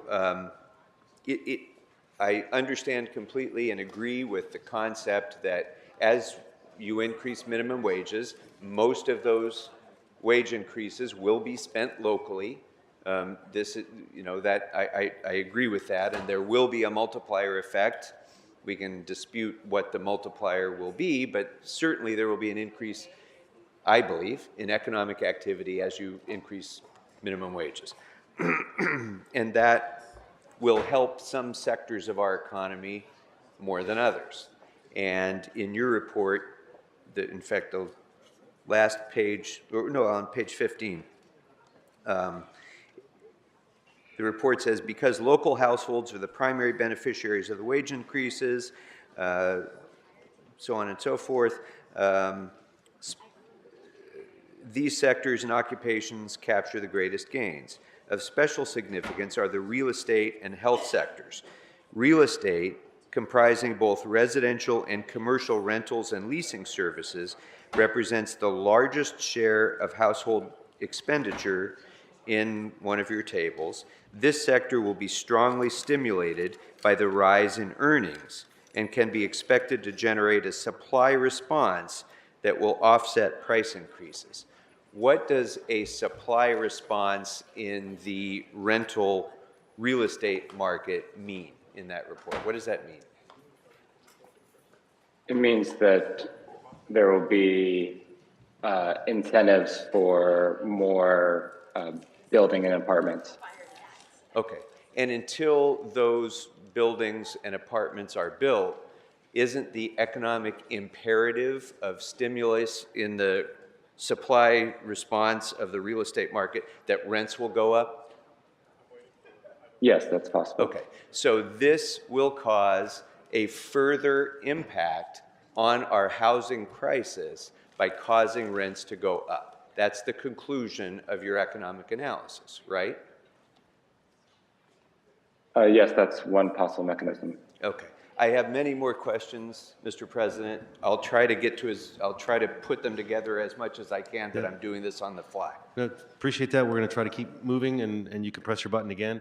Next, Mr. Soto Martinez, followed by Ms. Rodriguez. Thank you so much, Mr. President. Thank you so much for joining us virtually. I know it's not the most ideal situation, but I really want to focus in a little bit about the lack of cooperation that we got from some of the industries. Can you just please describe how little information you got regarding the hotel industry? Because I think this came up in committee a little bit. Yes, we requested information first on the number of covered workers in the hotel ordinance, and then the wages and revenue and any other information that the hotels could provide us to help inform our analysis, and we did not receive anything. We also made requests to LAWA for the airport, and LAWA provided us with detailed numbers on the number of workers that are covered by the living wage ordinance, but we did not receive anything from hotels in time for us to do the report. And how many times did you ask them for this information between you and our CLA's office? CO can confirm the exact number, but it was several times. They followed up repeatedly throughout the process. Mm-hmm. Okay. Now, obviously, we live in a very data-rich environment, and so a lot of information you were able to gather from other sources, right? That's what I heard in committee? Yes. Okay. And I just want to say that, and I think we'll get an exact number of how many times this information was requested, is that from my perspective, and my colleagues should understand this, is that when we make decisions, we ask, and part of the original instruction that came out in economic and community development more than a year ago is that we wanted to have a collaborative, transparent process where we involved stakeholders, which I completely agree with. But it's unfortunate that a certain industry did not believe in that. They did not give information. They did not give how many number of hotels they have, what are their how many workers they have, what do those workers make, do they provide health insurance, what's the cost of health insurance for those workers. All that information would have been incredibly helpful in Bayer making their study. But I just want to say, I know there's a reason why that information wasn't given. It's because I've worked in that industry for many years, and it's the most exploitative, most abusive, one of the most abusive industries that I personally have worked at and understand it. Because I think what it would have revealed is that people make poverty wages, the health insurance is cost prohibitive, nobody takes it, and the exploitation and abuse also cuts through gender and racial lines. It's always the people of color and it's always the women that are the most exploited in this industry. And so there's a reason why we weren't given that, is because there's been this has been a delay tactic and part of, in my opinion, part of their strategy from the beginning so that we can come here and then people can try to pick apart the report. Well, the report is inadequate because the industry did not participate in the level that they should have. So if there's any anger being aimed at anybody regarding this, it shouldn't be to the researcher that's here that did the best that he could with the information that he got. You should be mad at the folks that have been lobbying to try to water down this law. But I just wanted to point that out because I've been sitting here politely, but let's just call the spade a spade. There's a reason why we don't have this information. It's because of the industry. Thank you. Thank you. Councilwoman Rodriguez, followed by Councilmember MacArthur. Thank you. So thank you, Mr. Soto Martinez. And thankfully that we have a lot of those industry experts here on our own city family that we can make those inquiries of, like LA Tourism, who's here today. But I do want to ask, Bear, if they consulted with LA Tourism about the actuals associated with some of the kind of economic standing of where we are in this very moment, whether or not we have in fact recovered, and whether or not that analysis was taken into account when they were coming up with all of their, and again, it's unfortunate, I got to join the chorus here of my colleagues that are equally frustrated because this has dire economic impacts about the future of our local economy if we're not actually basing all of these conversations in facts. Yes, we want to represent and do the best by our workforce, but we have an economic environment and climate that we need to ensure is stabilized and actually creates the actual jobs and sustains the jobs and has the capacity to sustain the jobs, because we don't want to have the best paid unemployed workforce in the country. And so, Bear, I have a question, whether or not you've made the inquiries of our LA Tourism to determine what the actuals are for our recovery in this, in the Los Angeles, as it applies to this policy, this proposed policy. Did you inquire with LA Tourism to derive any actuals about what the conditions were for the hotels, for the airports, or, you know, where did you derive a lot of your, where did you source your information? Yes, we use publicly available information from the Tourism Board to estimate the current conditions for both sectors. So was the actuals associated with, for example, the City of Los Angeles, for our last fiscal year, TOT was down, I want to say, was it over $200 million last year? Bob, something like that. So our transit occupancy tax in the City of Los Angeles last year was under 200 million. And for this new fiscal year is currently at about 13 million. Is that right, Bob?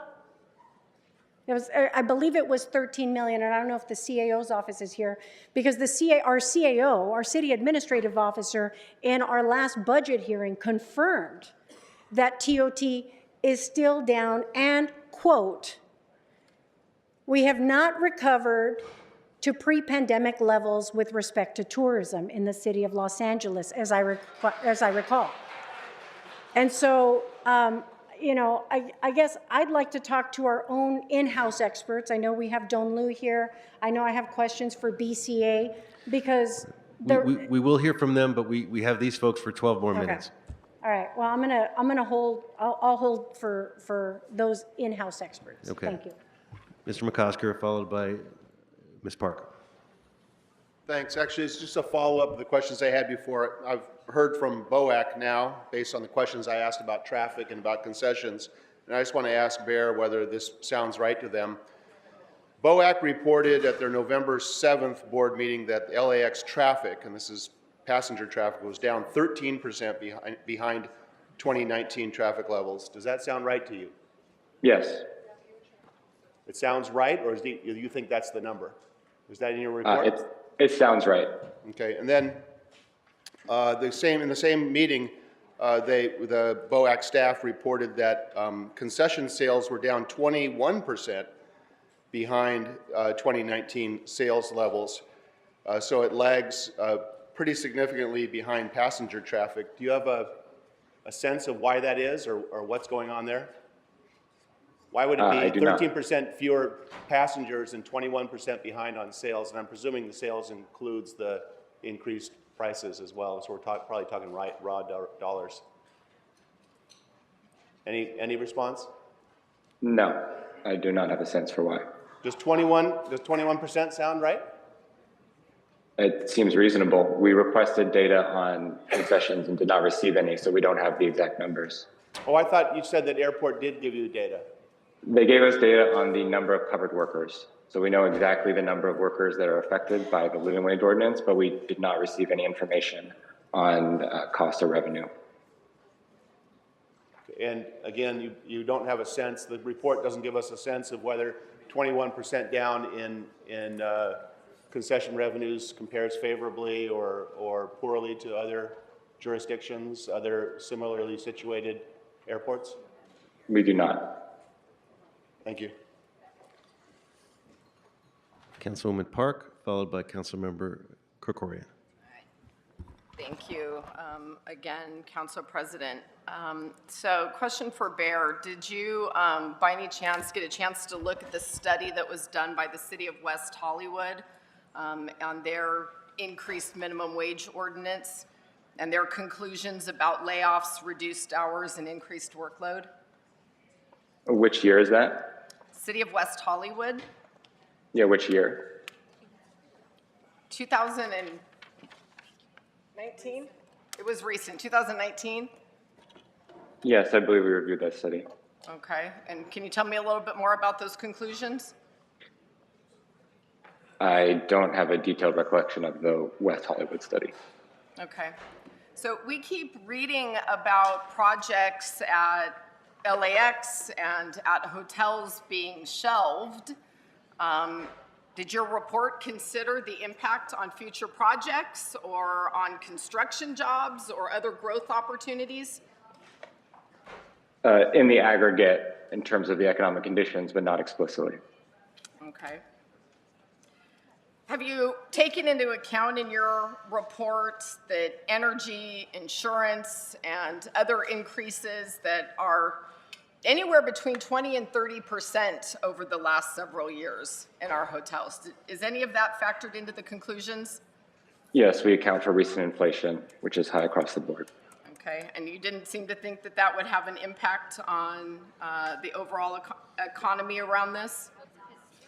It's not to say that it wouldn't have an impact. If the inflation was lower, then the impact would also be lower. It's a matter of what the counterfactual is.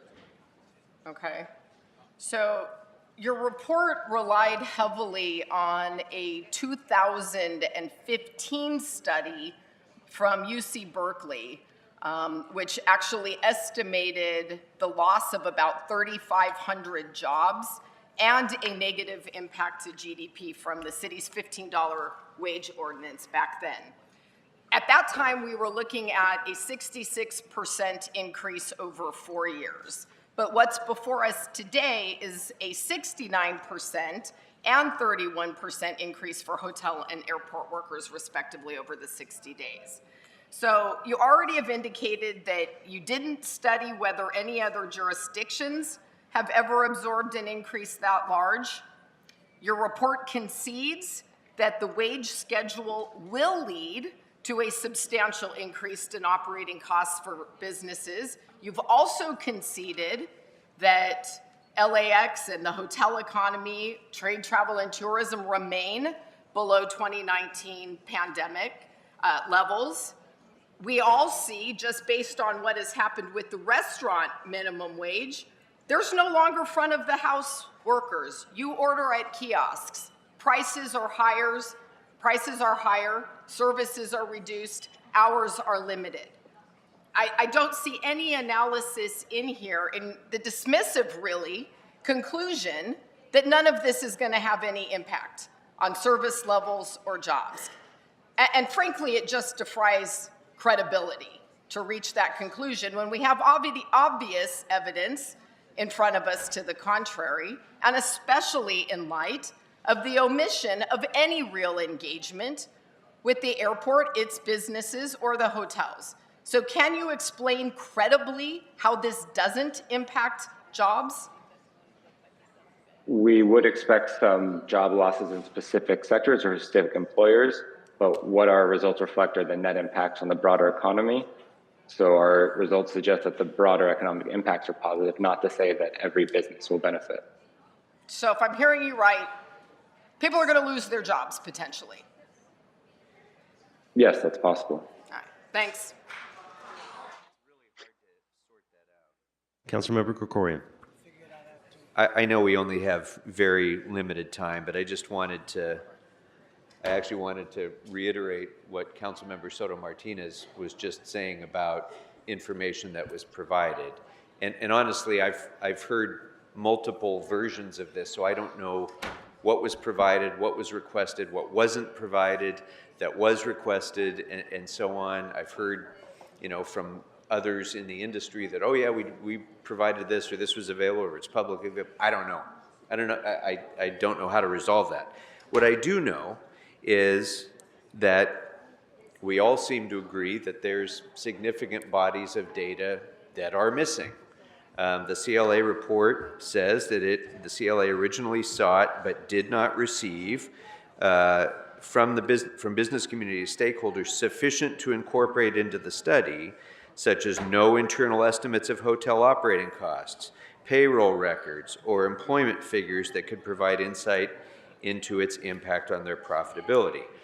So I would just like to ask Bear, is that correct? Is that statement by the CLA correct? That those were, yes, so those were correct. Pieces of information that you really needed to have in order to provide a thorough analysis of impact on profitability, but you weren't given the opportunity to consider that information. Is that right? Yes, that is accurate. Okay, but you did receive information from Unite Here Local 11, and you incorporated their data and information into your analysis, right? We reference their data. We do not. It's not explicitly in our analysis. It does not reflect our analytical conclusions. Okay, so when, and I'm sorry, I know our time is really limited now, but when your analysis estimated a 6% increase in prices and a $21 million decrease in consumer spending due to price hikes, that was based on information that was inadequate, right?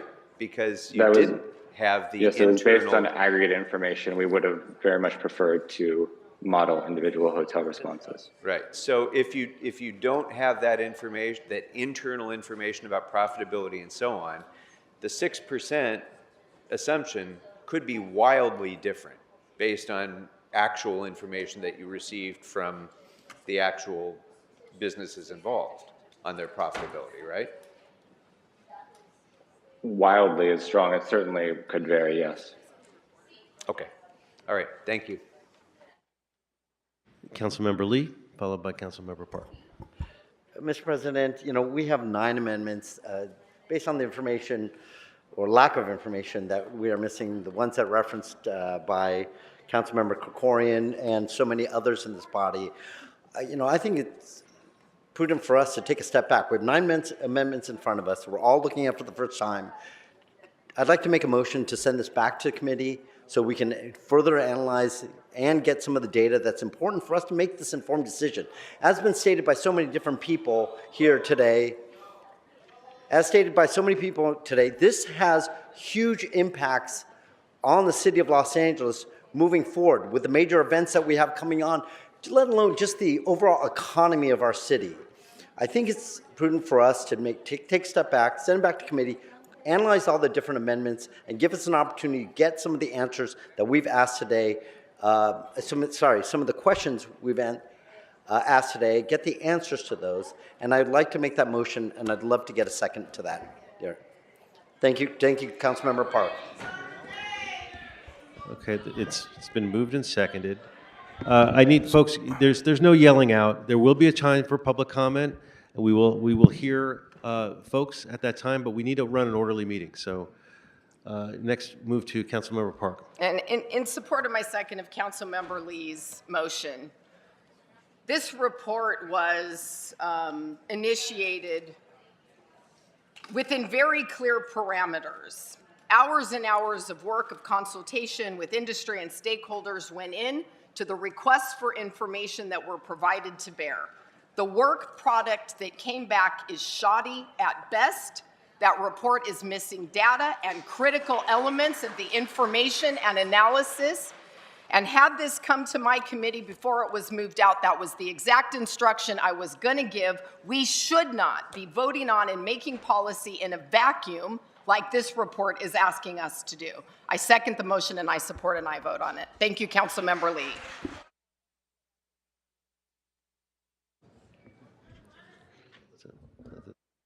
Well, and I know we're at the end of the timeline for Bear. Yes, so thank you for your questions. I apologize that we couldn't be there in person. We would have much preferred that. Okay. So thank you for being here virtually with us. And now, City Attorney, do we need to vote on that motion? What is the procedure, or do we do that after? So I recommend that we vote on it after public comment, and that motion will be taken up first, as opposed to the amendments. Okay. So is there anything we need to move before public comment?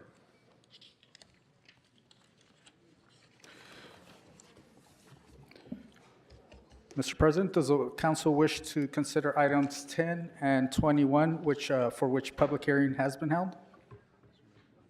Yes, let's consider those items. The council may now consider item 10, called special by Councilmember Blumenfield, for comments.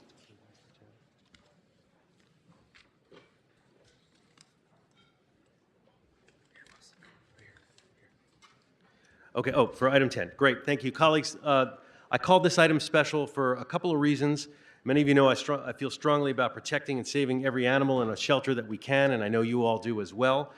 Sadly, as we know, our shelters are in a crisis right now where life-saving rates has dropped significantly. We need to turn this around, and I want to thank my co-author, especially Councilwoman Hernandez, on this. We worked together on this because she understands how mission critical this is. For those of you who think that, and this is about waiving the fee, that you might think that waiving a fee is going to cost us money. It actually is one of those situations where it's actually going to save us money.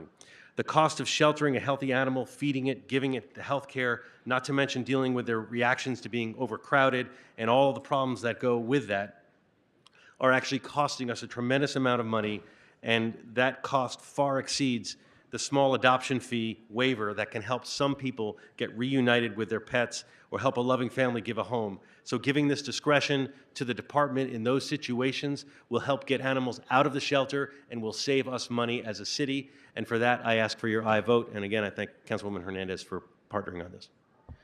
Any other comments? Oh, Councilwoman Hernandez. Thank you so much, Council President. I want to thank you for your partnership on this and for your leadership on this. It's going to take many different pathways and solutions to get our shelters to a better population, and it's going to take us to remove barriers so that families can access these pets. This is going to save us money, and it's also going to remove barriers from people being able to adopt a cat, a dog, or there's a couple of piggies in the system right now too. So if you're interested in a small pot-bellied pig, the shelter has those as well. But what we're doing is also removing some of the legwork that our department constantly has to do to get these waivers, right? Like, let's just make it permanent so that we can make it easy on them and make it easier to adopt animals. So thank you for your leadership on this, and I ask for an aye vote. Thank you. Thank you. Seeing no other members on the queue, let's open the roll. Close the roll, tally the vote. 14 ayes.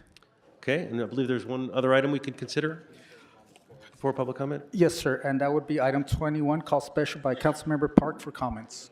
Great. Councilmember Park, the floor is yours. Where is she? Okay. You know what, we'll come back to that. Oh, she's here?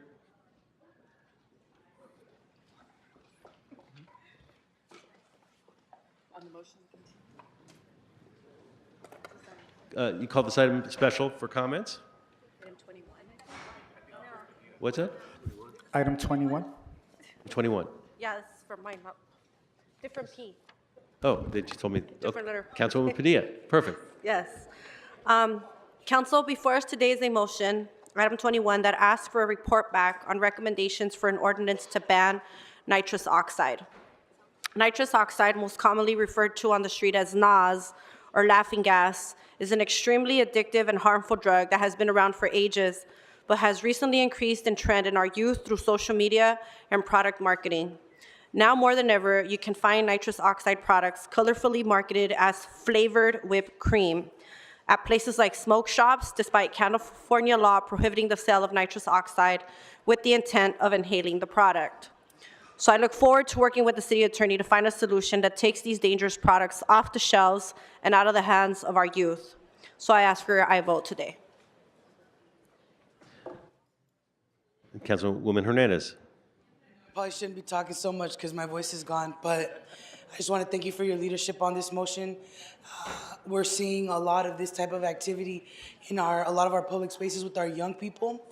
But the thing is, I have some containers that community has given us as evidence of this activity. And literally, the bottle's like this big, it's white, it looks like whipped cream, it has like pictures of peaches, it smells like peach. And so these things are being done very intentionally to market to a certain demographic, age group. And so I just thank you for your leadership on this because we do need it. And we need to stem that accessibility to it. So thank you. Seeing no other speakers on the queue, let's open the roll, close the roll, and tally the votes. 14 ayes. Great, thank you. Okay, and I believe now all amendments have been made public. Is that correct? That is correct, sir. And is there anything else we need to do before we go to public comment? The council may now proceed to public comment. As indicated on the agenda, members of the public wishing to offer public comment should call 669-254-5252 and use meeting ID number 160-535-8466 and then press pound. Then press pound again when prompted for participant ID. Once admitted into the meeting, press *9 to request to speak. When it is your turn to speak, an automated Zoom voice will ask you to press *6 to unmute. Let me repeat, call 669-254-5252 and use meeting ID number 160-535-8466 and then press pound. Then press pound again when prompted for participant ID. Once admitted into the meeting, press *9 to request to speak. When it is your turn to speak, an automated Zoom voice will ask you to press *6 to unmute. To people providing public comment, when it is your turn to speak. Before we go to public comment, I've just been informed that our tourism general manager was here to speak, but he's going to leave in a minute, similar to the presentation we had. If this is the only chance we have for you to speak, we want to get you in before public comment to do your presentation, so please come to the table. I don't want to lose you. I know I was just told you were going to leave if otherwise, and so we're going to hear CAO, City Attorney, CLA after public comment, but because you have to leave, I wanted you to give your presentation prior. Yes, my apologies. I was asked to attend at 10 p.m. last night, so I canceled a couple of meetings to be here.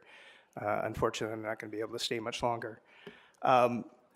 Let me preface my remarks by saying that I'm not speaking to the merits of a living wage increase, but rather my remarks are pointed directly at the report that you got from the economists. I had two major concerns with it. First was the notion that salaries would go up 32%, but rates would only go up 6%. I mean, I think that just doesn't make sense on the face of it for anyone that runs a business. Salaries are over 30% of a hotel's expenses. And so if you raise salaries by 32%, I think hotels have no choice but to raise rates. Or reduce services, right? Or reduce personnel. So I think the council needs to understand that there are impacts and be realistic about the decision before you. It's not as cut and dried as the report might state. There are unintended consequences, and maybe the city of LA, maybe we at the city of LA know more than anyone about what happens when salaries are increased across the board suddenly, right? There are impacts, and we have to deal with those. So I think what we'll see is a rise in rates across the board if salaries are arbitrarily increased. The other option would be a reduction in services, which really hurts the luxury and convention business, right? So hotels that don't provide room service or a front office or a front desk. I mean, I think we could see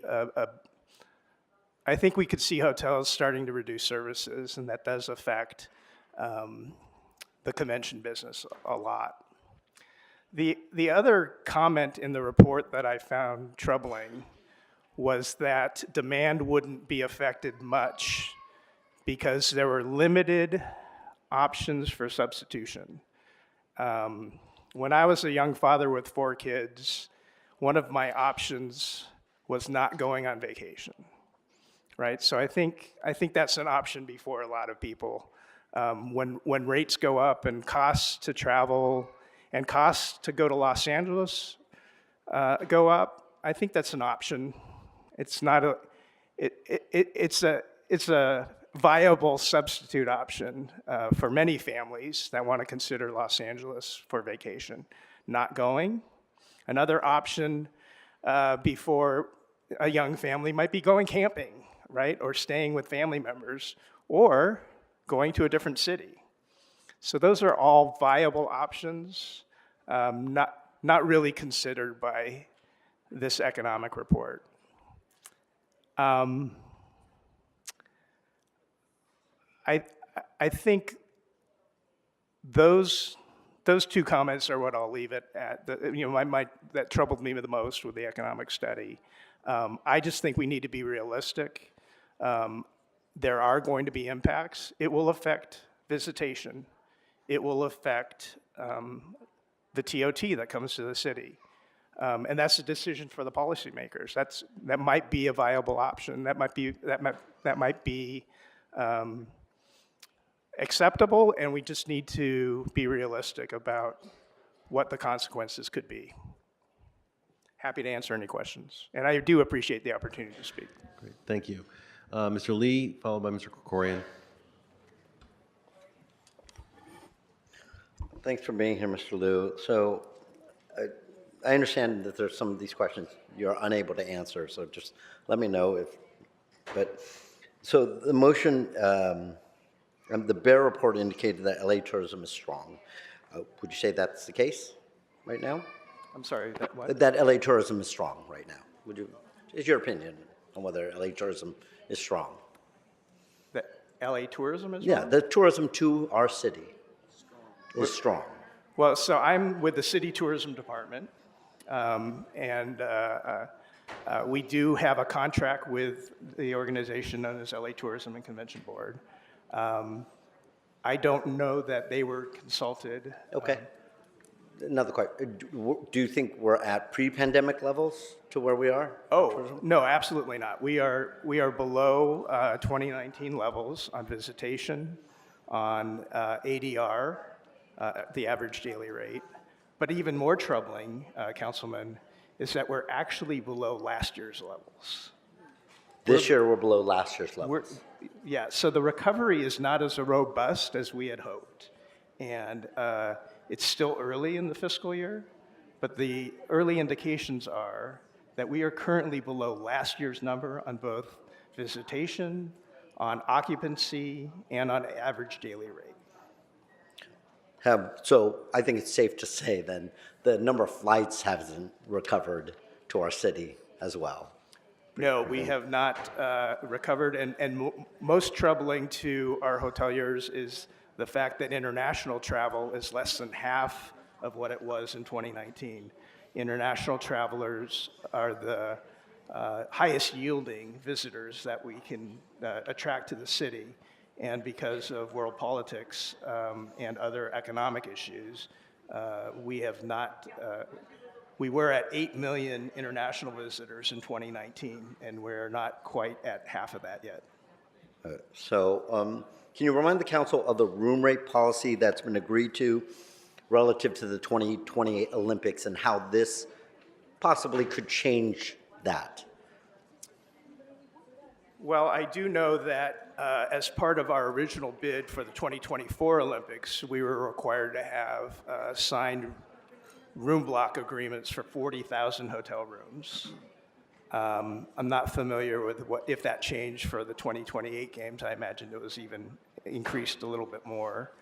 That included hotels out of the city and out of the county as well. And they were at a certain rate. And so I think it would be difficult for some hotels if their costs go up to maintain those same rates. So they could back out of that agreement. I mean, seeing as this is a pretty major impact to their business, they could back out of that room rate lock for 2028, correct? I think it would be hard to force hotels to lose money. In your mind, how do you think that this, again, maybe I'm just asking your opinion, or maybe you've done some analysis of this, of that, how you think that this might affect the construction of new hotels, which is what we need here in the city of Los Angeles. Yeah, thank you for asking that. That is actually a big concern of ours. Making it difficult for hotels to make money would definitely affect developers' decisions to build hotels in the city. And we're at a point where we are, especially in downtown LA, in desperate need of more hotels. I think we need hotels all over the city, not just for the Olympics, but for what happens after the Olympics. And after we, make the city look appealing for visitors, we're going to need more hotels. And certainly, the type of hotel might change. You might see more limited service hotels, which means fewer hotel workers at these new hotels. But more probably, you'll see less hotels being developed, or worst case, hotels beginning to close. So it's safe to say that this could possibly affect our convention center expansion. Oh, absolutely. We need to make sure that we create as many demand drivers as possible for people to come to Los Angeles. And part of the package that convention organizers consider are the number of hotels within walking distance. And we're currently at 5,000, 5,600 hotel rooms within walking distance of the convention center. We're trying to get to 8,000 hotel rooms. We're competing with San Francisco, who has 21,000 hotel rooms, and Anaheim and San Diego, who have 13,000 and 15,000. So we have been pushing hard. We've doubled the number of hotel rooms in the last decade. We need a lot more. And anything that happens to discourage developers from building hotels in LA will hurt tourism overall, will hurt the convention center, will also hurt hotel workers. In tourism, obviously, I don't think I needed you to answer this, but it's a big part of our economy. That convention, whether it's a convention center or just, like you said, families deciding to come to the city to spend time with their family, and that obviously affects our TOT, everything that gives us the ability to do things we want here in the city of Los Angeles. Where do we currently rank? We're the second largest city in the country. Where do we rank with convention center? In terms of size and business attraction, we're 21st or 22nd in the country. So in order to increase that, you're saying increasing the number of hotel rooms rates will help that enormously. Oh yeah. One thing it just occurred to me, I just got a statistic this morning from LA Tourism on the recovery numbers. They ranked all of the cities based on the increase from 2019, on revenues, on the revenue side, and we're ranked, only San Francisco is ranked worse than LA among large cities. All right, Mr. Liu. I think, colleagues, we're the city of Los Angeles, we have Hollywood. Tourism is a big part of our economy. When I speak to the Board of Tourism often, and when they tell me that they're doing exit interviews to people leaving our city, and the questions are asked of, would you come back? Would you tell a family member to come here? And what is the reason why? We are not getting positive answers. We're not getting people enthusiastically saying, yes, absolutely, I want to come back. That is a problem for us, because I know we've always had the best intentions, but when we make decisions like this and it hurts things like tourism, then that affects our ability to do the job we want to do. It affects our ability to be the city we want to be. So we always have to look at the whole entire economy in every decision we make, because every decision we make affects it, and tourism is such an important, vital piece, because without it, we lose more jobs. We have more people living on the streets. We have less families' ability to put food on their tables. So I hope everyone, when considering this issue and the importance of this issue, of course, we always want to help as many people as possible. We want to help every single person that comes up to this council, that speaks in front of us. We want to help them live their best life, but we have to make decisions that down the line, how is that going to affect them? And how is this going to affect our city? And I hope everyone takes that into account when you consider my motion to send this back to committee so we can actually do the studies that we need to make and make the informed decision to make sure that we're passing policy that truly affects Los Angeles in a positive way. Thank you, Mr. Liu. Thank you, Mr. Lee. Mr. Krikorian. Folks, we will not tolerate disruptions in the audience. We will get a chance to have public comment, but we've got to keep this meeting moving, otherwise we'll be here all week. Mr. Krikorian. Thank you very much, Mr. President, and thank you, Mr. Liu, for making the time to be here. Just a couple of quick questions on your points of the questions you had about the economic analysis. First of all, I don't mean to put you on the spot, but do you know, or is there a source from which you can derive how many, what portion of county hotel rooms are within the city of Los Angeles? The economic analysis, the economic report estimated that a quarter of all county hotel rooms would be covered by this law. Is there any public source by which we could double check that? Yeah, I'm sure we could get that information, but I wonder if that excluded hotels that signed the collective bargaining agreement. I don't know. Yeah, but, okay. Okay. All right. One of the concerns you had was the report's assumption that there wouldn't be a lot of other alternatives, and so that would have a limiting impact on price increases and so forth. The economic analysis estimates a 32% increase in payroll costs, but only a 6% increase in price. But we heard the economist acknowledge that 6% assumption could be wrong based on the inadequate information that they were provided. And that's perfectly not their fault, but that's perfectly understandable. The 6% is a very loose number. But let's say it's 6%, let's say it's 8%, let's say it's 10%, whatever it is, wouldn't the average tourist who is going on Expedia or Kayak and looking for a place to stay in Los Angeles, wouldn't they see some of their alternatives as being a hotel in Burbank, or a hotel in Culver City, or a hotel in Santa Monica, or a hotel in Inglewood, or a hotel in any of the other cities within a very short drive of where they want to go, but not within the city of Los Angeles? Those would be some alternatives. Oh, absolutely. And we've found that leisure travel especially is very sensitive to price. Extremely price sensitive. People will make a hotel choice based on a $15 difference in price.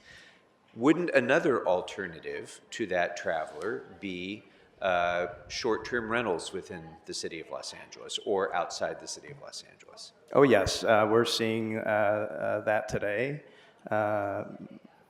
Pre-pandemic, we were up to a third of our TOT was coming from short-term rentals. And those are the short-term rentals that are complying with the law. That's true. Now, wouldn't you also agree that there's a significant increase in the number of short-term rentals in the city and within a short drive of the city that are not in compliance with our law, that aren't registered with the city of Los Angeles, and that we're not doing a very good job of enforcing that? Wouldn't you agree with that? I wouldn't know specifically that to be the case, but I have heard the same and assume it to be true.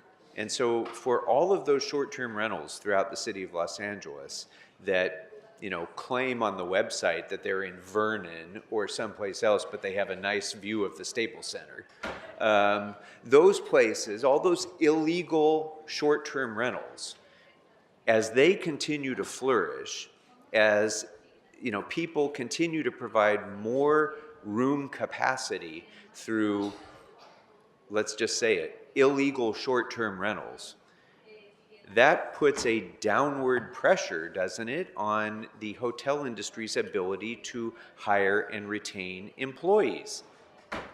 Oh, yes, absolutely. So the more people stay in short-term rentals, the fewer opportunities there are to hire and retain hotel workers. Correct. Okay, thank you.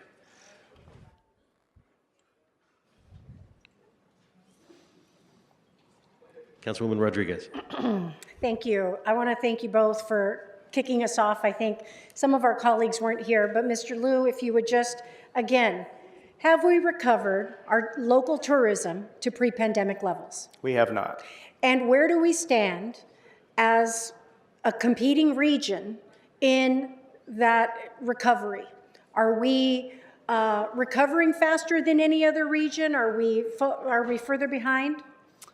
So our recovery, as ranked among other cities, is second to last, last being San Francisco. Cities like Nashville have increased 78%. LA's at about 30%. Okay. And talk to me about, again, we got to underscore TOT and how we actually fund services in the city of Los Angeles, okay? Because the money just doesn't fall off trees. This is one of our largest ways of deriving revenue in the city of Los Angeles. And we know that TOT has not recovered. In fact, it was in the last fiscal year that we were down over 200 million in TOT collections. And I believe for this fiscal year, we've started off 13 million. At least at the last budget meeting, we were discussing that I believe we were 13 million behind just to start. Yeah, I think last year we were still over 300 million, but it was less than projections. Less than projections. Yeah. And so I guess, colleagues, what we have to, we are living with the same conditions that the private sector is having to experience, although we're inducing this. It's no different than right now when we have a constricted budget that we are unable to hire. Right now, we are exercising restrictions in our ability to hire additional staff. What we need to understand, what everyone needs to realize, is that the private sector is not immune from the same experience and condition. If they don't have the recovered growth, they cannot hire staff, and they cannot sustain their workforce if tourism is down, right? So if, what we are experiencing here will be another self-induced issue that potentially has adverse implications for the very people that are currently employed if we're not really judicious in how we exercise thoughtful policy going forward. And I thank Mr. Lee for the comments. There are a number of amendments that have been put out here. There's clearly a lot of data where we still have not even gotten the facts directly from the people who touch this data every single day in the city of Los Angeles. And that, to me, is the biggest grievance I have with all of this, is that how are we sitting here having a conversation about this policy to impose this without thinking about what the long-term implications are going to be for the very employment of the people that we're trying to aid? Because we already recognize that we have not recovered. And if we bury our head in the sand to pretend that this isn't the case, shame on all of us. Let's stop selling a false promise. This is about making sure that we have responsible legislative action here. And this body has the power to do that if we're willing to actually have honest conversations about it and not bury our heads in the sand. And so I'm glad you're here, Mr. Liu. I know you have not been consulted throughout the course of this conversation, and that has been very problematic because I think we have city staff like yourself that are directly involved, who have an expertise in all of this. And I want to thank you, Mr. Lee, for bringing up, because I have one more question. How many hotel starts do we have in the city of Los Angeles? Do you know? How many hotel starts? Right. How many individuals are clamming to build a new hotel in the city of Los Angeles right now? I can't think of one right now. Can't think of, say that louder, you can't think of one? At this time, no. And I do know that 3 hotels are currently in receivership. 3 hotels are currently in receivership. And another 9 hotels have traded ownership. Not sure if that may have included transfers to banks that have foreclosed on them. Okay. So, and again, and I thank you, Mr. Lee, because it was in line with some of my questions, and I know you answered this. Mr. Liu, we're having conversations about conventioneering and how we want to compete for more of that business in the city of Los Angeles. But our ability to compete, even if we rebuild a state-of-the-art convention center, our ability, if we do, and when we do, at whatever juncture in the future that might happen, without the commensurate room nights, unless we double what we currently have, what is our ability to compete for conventioneering in the city of Los Angeles? Who do we lag? It becomes difficult. It's not impossible. Even today, when our largest conventions come to the city, we're able to accommodate their needs, but it requires 22 hotels, and it would require hotels outside of downtown to be included in the room block. So absolutely, it would be better for us to have more hotels in the downtown area. And when the convention center is expanded, we could count on more hotel development in downtown for sure. We can count on it, but at this time, we have none of it planned. I'm sorry? You said we can count on more hotel development in the future, but there are currently none planned. There are a number of hotels that have been approved, but because of the economic conditions, may not have financing available, may be on hold until economic conditions improve. Right. So without the economic conditions that incent these hotels from being built. We are still significantly under the commensurate room nights that would enable us to be far more competitive with some of these other cities, like Anaheim, as you cited, like, what were the other cities? San Diego and San Francisco. San Diego, San Francisco. Correct. Okay. Thank you. Thank you, Councilmember Rodriguez. Councilmember Park. Thank you, Council President. And I just want to thank and reiterate the questions and remarks of Councilmember Lee and Councilmember Rodriguez. Mr. Liu, I just want to confirm, Bear never consulted with you in the preparation of their analysis, right? Correct. And they never talked to you about how the proposal could impact new hotel construction or major renovations? They did not contact us. Did they ever talk to you about the impacts on interest in developing hotels around the convention center? They did not, nor did anyone. How about the impacts on the 2028 Olympics? We were not consulted. And I presume the same is true on costs being passed to customers, reduced hours, services, higher prices, job loss, sales tax, or TOT taxes. Nobody ever talked to you about that, right? They did not. All right. So, colleagues, I don't doubt that we all want the same thing, a thriving tourism economy that pays fair wages to its workers, but also encourages an entrepreneurial spirit and sets our businesses up for success. But to do that, we have to be deliberate and thoughtful and prioritize a policy that strikes the right balance. Going too far in one direction can hurt our workers. We heard from the economists today, people are going to lose their jobs if we do this as it is currently proposed. It's also not fair to an industry that thousands of Angelenos depend on to make a living. I am not convinced this policy and this incomplete, inadequate analysis that were presented with strikes that balance. And I'm not convinced that it addresses the unintended consequences from this. And in fact, it defies logic and on-the-ground reality.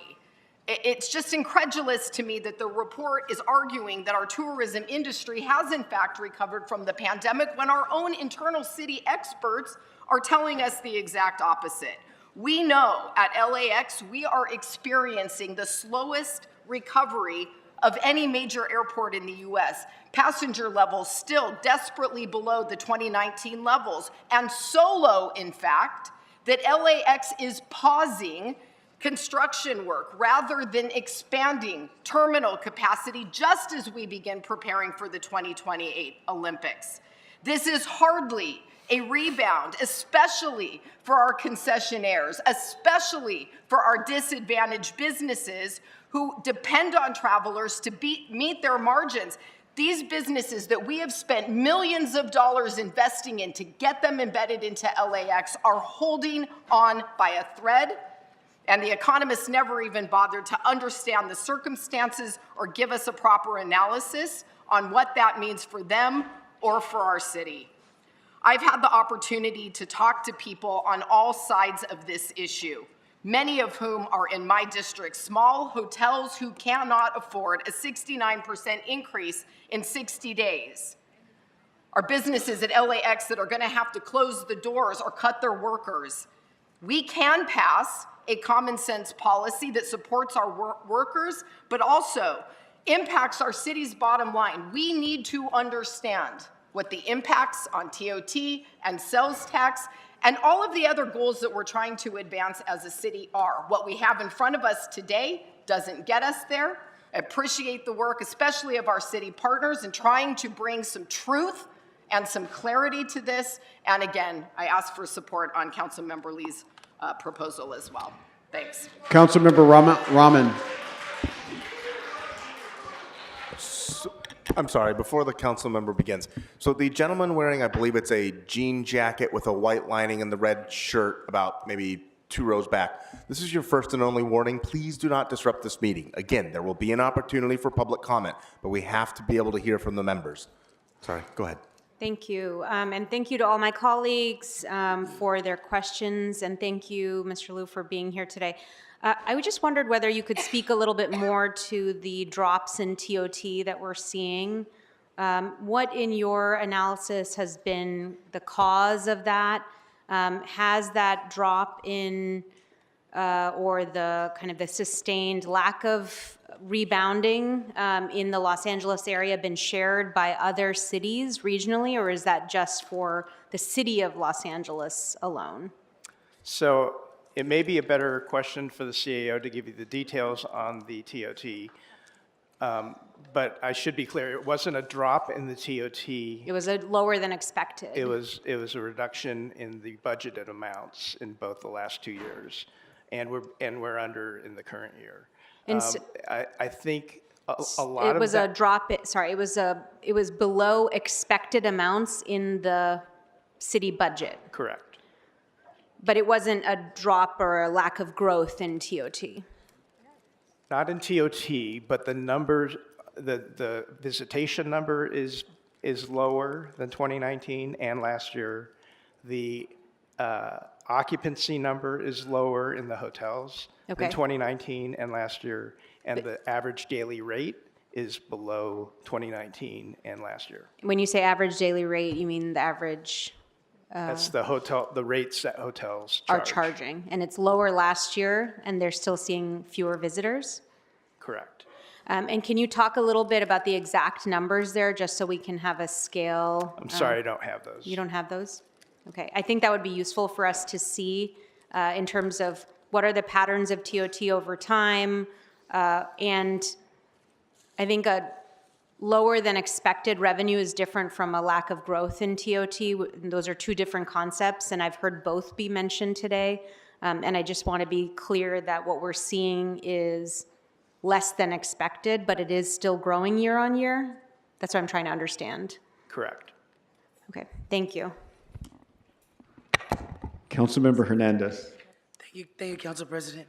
Thank you, Councilwoman, for your questions.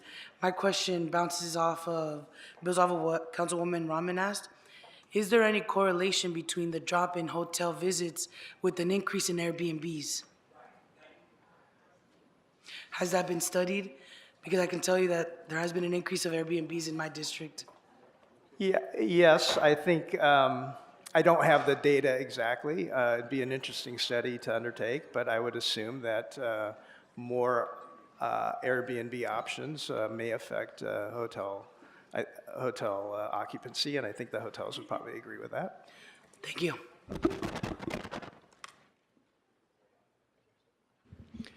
All right, no more questions, Councilmember? That's it? All right, I'll ask our CLA to come to the table.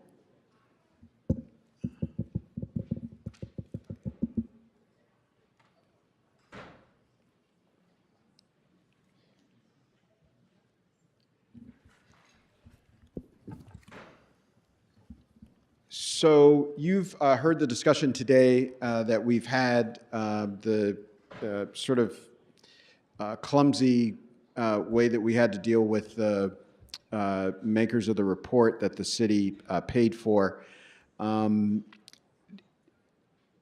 As a matter of process, I wanted you to talk some about how we might go about getting the answers to the questions that members asked of the economists in writing, since it seems problematic for them to make it here to us in person.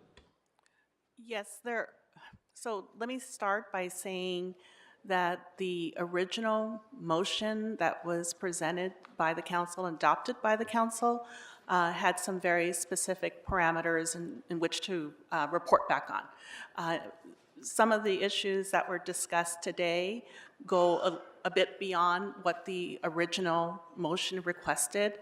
So, but that is not to say that we cannot, that we can't go back and see if some of the questions that were being questioned today that we can get answers to. So we're happy to confer with the consultants, and yes, once again, it is very unfortunate that they could not be here.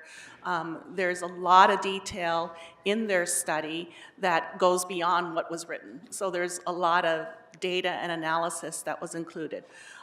In terms of discussions with other city agencies, the consultant did reach out. We spent a lot of time with the Bureau of Contract Administration. We spent time with other city departments. If tourism wasn't contacted until after, we did contact them after the study was completed. So, but they did not weigh in on the actual impacts of how it would affect construction of hotels. And we are, and Ms. Rodriguez, we are working on policies to improve construction of hotels, which is why we have the hotel incentive policy that we've had. There are a number of things that we're doing that are beyond the wage study to help with many of these issues. In terms of the TOT, yes, Councilwoman Rahman, the TOT did not go down, but it was down from the revenue estimate because we estimated as part of the budget better recovery than actually happened. But the number was actually higher in 23-24 than previous years. And of course, we are still recovering from the pandemic. It is true that we have not recovered from pandemic levels in terms of the dollar amount. And just one other issue as it related to the rates of hotels. Somebody mentioned that, yes, rates might have to increase. Just remember that the TOT is based on the rate of the hotel rates themselves. So to the extent that rates go up, that should, in theory, increase the amount of TOT receipts. So, Mr. President, yes, any questions that are raised, we will do a tabulations of the questions raised by Councilman Krikorian as well. The questions that were raised in the meeting, we will endeavor to work with the consultant to get answers to those questions prior to any council vote, either on the actual ordinance or today, whatever you prefer.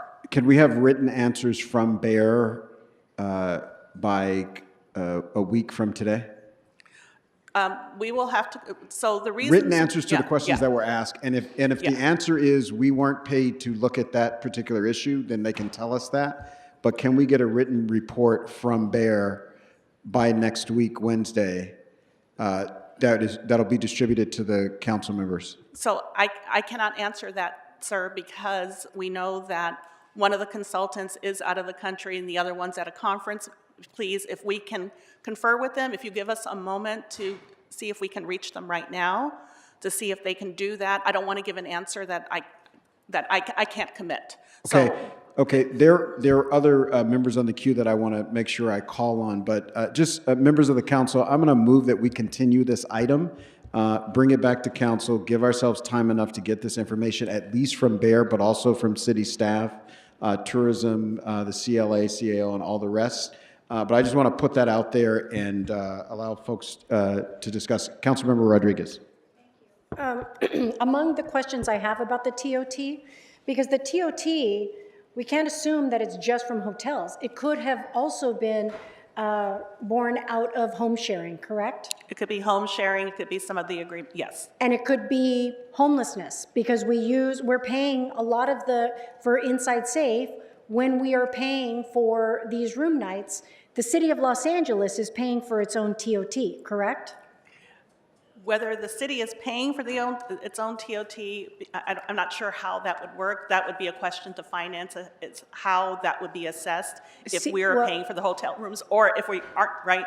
So that my understanding, the CAO, because I've asked this question multiple times, so unless I get a different answer, I know that that's generally the answer that I've always gotten is, yes, we do pay our own TOT.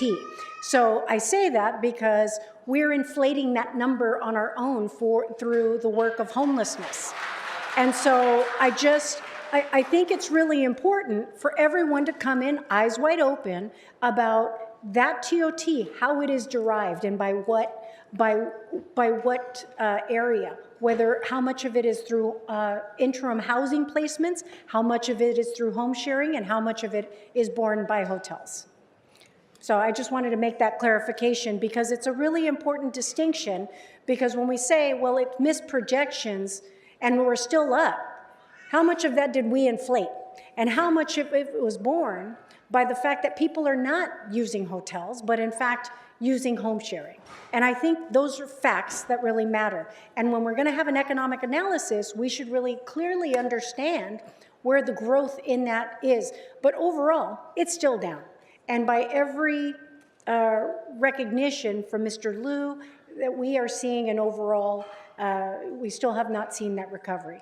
But I'd really like that to be explicitly differentiated, because I think that's part of the problem, is that it's all getting lumped in, and it's not, you know, that information is really important to have. Thank you. Thank you so much, Council Member Rodriguez. Any other members on the queue for the CLA? So I want to make a very specific ask and very specific question. So there were a number of questions that were asked to Bear that they did not answer, or I kept hearing the phrase, "I don't know off the top of my head." So all of those questions we need in writing from them to the council ASAP. Next week at the latest. And then the range of questions that we got that apply to city staff, like the set of inquiries that Ms. Rodriguez just put forward. I know Councilmember Park wrote a letter to Bear and to city leadership with questions regarding the study. If you don't have that letter, we can make sure you get it, and we can get responses to that. And everything that's been heard today, I want to make sure you all feel you have the capacity to compile that and get back to the council within a week. And if it has to be longer than a week, just let us know, but we'd like to do it quickly. Before that, I got a couple more members. Councilmember Price. Thank you, Mr. President. I just want to thank colleagues for the conversation, for the discussion on this important topic, and staff for the work. Mr. President, I appreciate your approach. I think it is better to keep it in council, and let's continue to get answers to the questions that we failed to answer before, so that we can make sure we have a policy that makes sense for businesses and for workers. So thank you for your leadership. Got it. Councilmember Hernandez. Mr. President, can we also include information, please, on some of the questions we asked about Airbnb? Okay.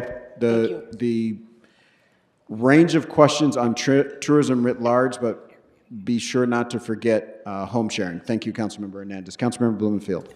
Similar, I had sent Bear several questions last Friday by email. I'd love for those to be included. Right, if we can get the email to the CLA's office, we can include those as well. Okay. All right. I've put forward a motion to continue this until the 12th of December. Is there a second? The 11th of December. Sorry. Is there a second? Mr. Price seconds. All right. Discussion. Mr. Soto Martinez. Thank you so much, Council President. Look, I understand there's a lot of people have had a lot of interesting questions. I sense a lot of frustration, a lot of non-answers, or people's answers are not being adequately answered. But I just want to make it clear. I know there's an overwhelming desire to continue this item, but I just want to make it clear that we've been working on this policy for such a long time. We've gotten a lot of the answers to our questions. Workers have spent so much time trying to get this policy through. So I hope this will be the last delay, and we finally are able to make a decision on this policy when the item comes back to council. Thank you. All right, Mr. Clerk, Mr. City Attorney, if there's no further discussion, do we need an actual vote on this, or can it be done without objection? Oh, sorry. My apologies. I got more speakers on the queue. Councilmember McCosker. Just to add to, thank you very much, but to add to the list of questions to be answered, I think it's also going to be important for us to recognize what is the range of compensation at hotels. We just went through a series of, or the city experienced a series of contract negotiations and completions. And I know in my district there's a hotel that, you know, down in the harbor that has a contract. I want to know what those rates are and how they compare to what we are proposing in our ordinance. It's important for us to know the entire range of what, you know, union hotels are paying, what is the market today, in addition to all the other questions. Okay? Thank you. Thank you, Councilmember Padilla. You know, I just want to emphasize that I'm a little conflicted between deciding whether to move this over to committee or a continuance, and the reason why is because it almost sounds like the continuance is going to allow for the unanswered questions to be brought back. However, if we go to committee, I just want to remind everyone that we still haven't even reviewed these amendments, and there might be additional questions that come from members after we read these amendments. So I just kind of want to know what happens if we go into December and yet we still don't have specific answers related to what was brought up via an amendment. Well, what we hope is that any questions that we have can be brought up now so that we can get answers to them. What I don't want to do is to create a second step where we go in and then the committee's always a limited number of people no matter what. And then we come back and we don't have the Well, then should full we review information. the amendments and then try to see if more questions are dissected so that they're prepared by December? I'm completely open to that, yes. Councilmember Blumenfield? Yeah, one more thing, since you wanted the list of, there was the issue that was brought up about LA 28 and the cost that they say that if this happens, then the hotel agreement gets blown up, and then there's an additional cost to us as a city because we back the Olympics. I would love to know, and that may not be for Bear, but that may be for our CLA or CAO, but to have an analysis of that, because that could be substantial, and we want to make sure we understand, eyes wide open, what is the cost vis-a-vis the LA 28 deal, the number of rooms, and what an additional cost, what that would mean to our risk and cost as a city when it comes to the Olympics. I don't know the answer, but I feel like that question is going to come up. We might as well have it written out. All right. Thank you, Mr. Blumenfield. And just to note, we are free to put out any questions about any amendments in addition to the original study and the item. We're not limited to asking questions about what was in the original proposal. We can ask questions about anything. My expectation is that we put these questions forward and we get an answer by next week or sometime very close to that. Councilmember Lee. Thank you, Mr. President. Just more broad, if this was to be implemented in the structure that it currently is at, and as far as what we've seen in the last couple of years as far as growth of hotels in our area, how would that affect our ability on the projections that we've had of the amount of people coming here, our ability to actually host the 2028 Olympics in the manner that we proposed when bidding on these Olympics? So if you can take an analysis of how that would affect our ability if this goes through. Thank you so much. Councilmember Krikorian. Thank you, Mr. President. Just a suggestion, in order to try to be comprehensive with this, I've got a lot of things that I'm trying to look at right now. Yes. Think of questions. Yeah. Could we just say that in addition to whatever questions are raised by members today, if, say, by the end of business today, if we could provide the CLA with other suggestions for things that should be included in the report back. I don't know that we need to take an action to do that, but just suggestions to the CLA for further information that would be helpful when it comes back. I think that's great. Okay, Thank you. you. Councilmember Hernandez. Thank you, Council President. I know we keep talking about the Olympics, but there's other things that are coming before the Olympics. So in our conversations moving forward, can we try to be a little more clear about like 2026, the World Cup, and 2028, the Olympics, but the other events that are even coming in between that? I think there might be a Super Bowl. I might be wrong. So I think we just need to talk about the whole landscape, because we can't wait until 2028 when we have a lot of things coming in these next years. Full context, and yes, there is a Super Bowl. Councilmember Rahman. I just wanted to ask, there were some very important questions that were asked earlier about the impact on operating costs and the assumptions that were in the Bear report. I wanted to just underscore Councilmember Soto Martinez's questions about that or comments about that, which is that the Bear consultants didn't receive the information to do site-specific operational cost analysis. I don't know I don't know how to resolve that issue, but we do need additional information in order to get better answers there. And I just wanted to underscore that as something that is essential for us. And I would hope that Councilmember Soto Martinez's concerns about the lack of information provided are addressed as we move forward, because I do think that question around operational costs is very important. What is the impact for a hotel? If we don't have real data, we won't be able to answer that question. And all we will have is, kind of two different presentations of what the endpoint could be. And I would really love to move forward on the basis of facts that come from the industry. The operational costs were a concern. We just didn't get that kind of information in order to do a complete and thorough assessment of the actual impact, because obviously with any... workers provided information, and I want to say On that there was part a of it. lot of forthcoming information from many of the groups that are here in the audience today. You know, we need more information, and I just want to make sure that we're making a concerted effort to get that information, and if we're still not offered that information, I think that should be also shared with us. That will be reflected in our response back to you. To the extent that an assessment can be made based on the information we have, we will indicate so. If we cannot, we will indicate that as well. All right, seeing no other members on the queue, thank everybody for their patience through this very, very difficult process. We will be back to Councilmember Park. Council President, if you would please, if we could just have Bear here in person the next time we hear this, I think would be really helpful. It would be very helpful to have Bear here in person. Can we make that happen on December 11th, Madam City Legislative Analyst? We will convey that to the consultants. We're going to get on the phone right now. Okay, and hopefully we can know before the end of this meeting that they can be here in person.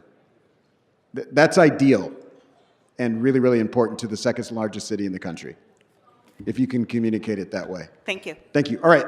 Seeing if there's no objection, we'll continue this item. Seeing none, that'll be the order. What's next, Mr. Clerk? For the record, Mr. President, and for the motion, Harris, Dawson, Price, Soto, Martinez, is to continue item 23 to Wednesday, December 11, 2024, which includes motion Lee Park to refer the item back to committee, including the amending motions 23A through 23I.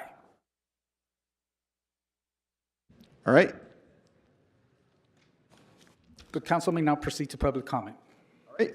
We will go to public comment if you can read the instructions into the record and prepare the room for public comment. Yes, Mr. President. As indicated on the agenda, members of the public wishing to offer public comment should call 669-254-5252. Hold on, Mr. Clerk. We've got a question here about what we just did.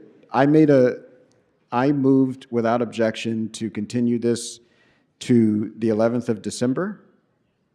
Without objection, the whole package? That is correct, sir. Okay, thank you.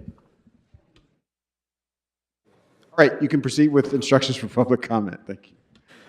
As indicated on the agenda, members of the public wishing to offer public comment should call 669-254-5252 and use meeting ID number 160-535-8466 and then press pound.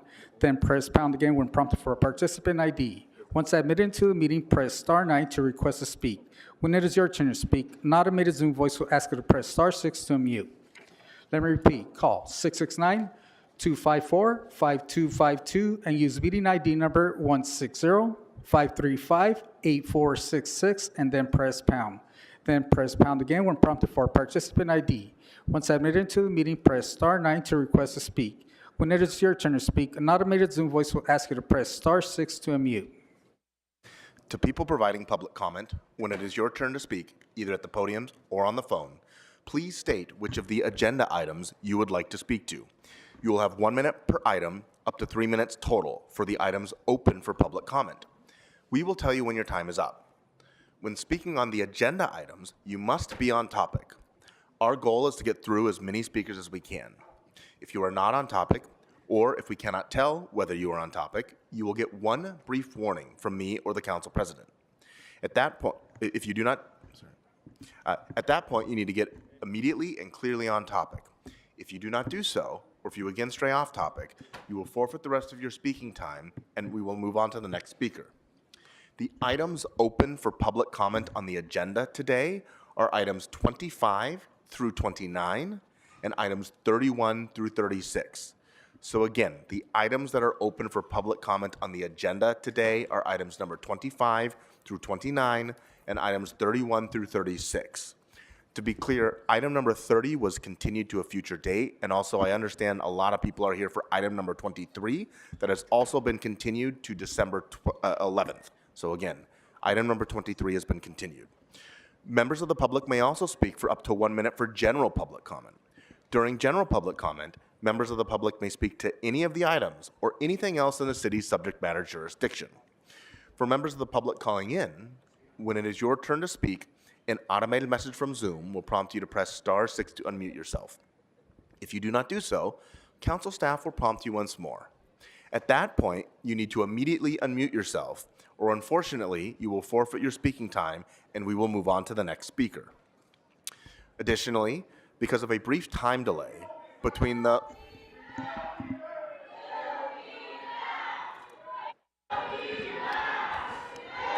So I'm going to ask that everybody who's shouting out to please not disrupt this meeting. We are in the process of reading in the instructions. Let him go.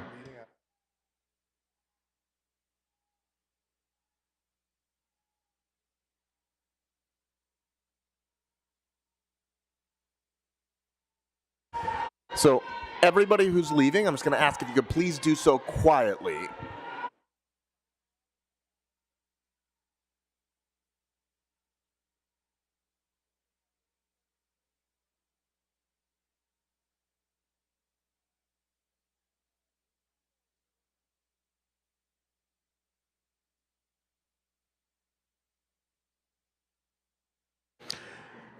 All right, well, City Attorney, can you proceed? Yes. So again, let me repeat. There's two additional things. Because of the brief time delay between the live meeting and the broadcast, two things are important.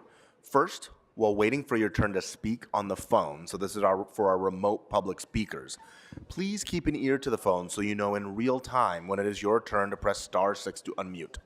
Second, if you're listening to this meeting on another device, please turn down the volume on that device immediately when it's your turn to speak. Between the time delay and feedback, it will cause a great deal of confusion if you continue to listen on your other devices. Thank you.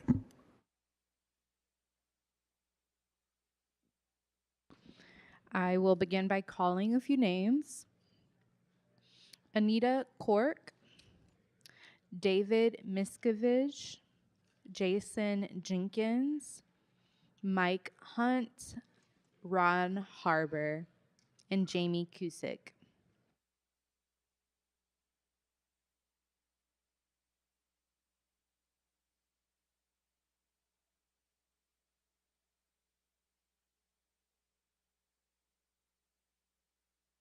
Good morning, my homie. 31, 32, 33. Good afternoon. So you have 3 minutes for the homie. items and 1 minute for Start general. with 31. Please begin with the items. 桃叶那肩上肩，柳叶就遮满了天。在其位的这个命啊公，细听我来言呐、此事出在了京西蓝靛厂，蓝靛厂火器营有一个宋老三。提起那宋老三，两口子卖大烟，一辈子无有儿，生了个女儿婵娟。小妞儿年长16，娶了个乳名儿，姑娘叫大莲。32。姑娘叫大莲，俊俏好容颜，此鲜花无人采，琵琶断弦无人弹。怒好比貂蝉丝吕布，又好比阎婆惜坐楼相张三。太阳落下山，秋虫儿闹声喧，日思夜想的刘哥哥来到了我的门前呐、约下了今晚这3更来相会。大莲我羞答答，低头无话言。33。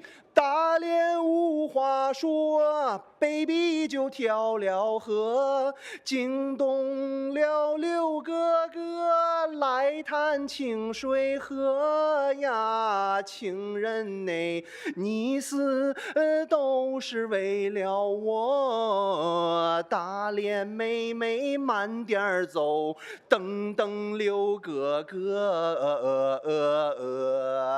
秋雨下连绵，双江那清水河，好一对多情的人，双双就跳了河呀，痴情的女子，这多情的汉，变成了小曲儿来探清水河。General public comment. Yesterday, I thought about a general public comment about sanctuary city. I want to send a message to the whole world, including the Los Angeles. There are more than several billions of illegal immigrants. Everybody come to city of Los Angeles because Los Angeles is a sanctuary city. Everybody who cannot afford a house, come to Los Angeles. They give you free housing. Everybody who do not have health care, come to Los Angeles. They give you free health care. Everybody who do not have a car, come to Los Angeles. Los Angeles give you a free car. Because Los Angeles is a sanctuary city, all of the illegal criminals, when you are committing crime in other city, other state, they deport you. But every single illegal immigrants, please come to Los Angeles, commit a crime. Because Los Angeles is a sanctuary city. We protect the criminal, we protect the illegal, we give free money to illegal on the cost of taxpayers' money. All of the illegal, Los Angeles is the heaven for all the illegal criminals. Thank you.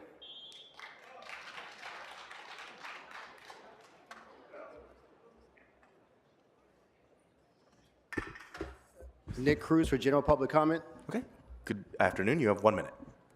Nick Cruz, LA's concessionaire. I just want to say thank you to the council members for your thoughtful approach today. There are a lot of valid questions that were asked that you guys did not get valid answers for, so I really, really appreciate you guys making sure that we move forward with this so we can have a living wage and implement it in a responsible way so we don't have these unintended consequences. A couple of facts that were said are correct. LAX is 13% behind 2019 levels. Concession sales are 21% behind 2019 levels. However, our other costs have gone up. We want to employ more people. We want to pay them more wages. However, we have to do this in a smart way, and I think your questions are very valid. Thank you very much for what you did today. Thank you. Before the next speaker begins, I will call a few more names. Kara Bartlett, Kevin Orange, Kishan Hira, Kurt Peterson, Laura Benway.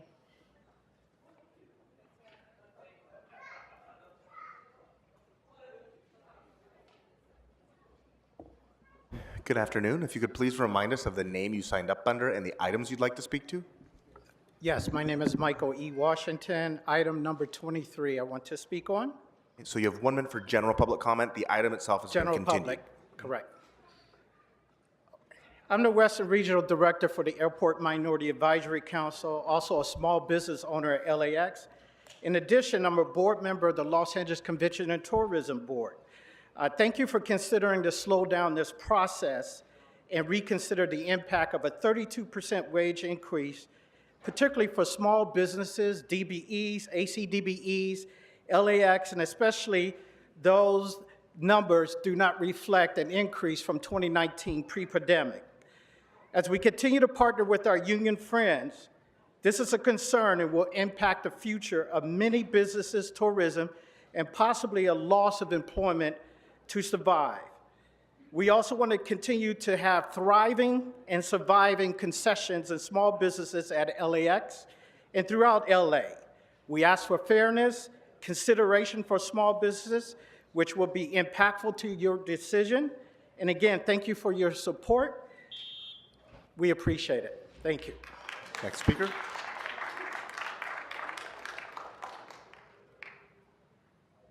Good afternoon. If you could please remind us of the name you signed up under and the items you'd like to speak to. Yeah, my name is Kishan Hira. I'm here to make a general public comment. So you have 1 minute. Go ahead. I'm here to talk about the hotel that I'm developing in Ms. Hutt's district. We are developing a mid-scale hotel located at 2645 Southwestern Avenue. The project will embody the beauty of the Los Angeles as well as my community, Jefferson Park.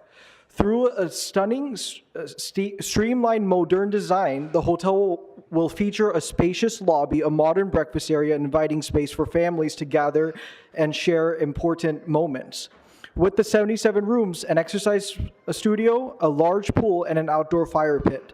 The hotel is designed to serve Los Angeles residents and tourists, offering an affordable and comfortable option for families, whether they're visiting or need accommodation during home repairs. Remember, most people in my community cannot afford a $300 a night hotel. Why shouldn't we Angelinos have a beautiful, reasonably priced hotel that caters to our needs? Please reconsider. Thank you.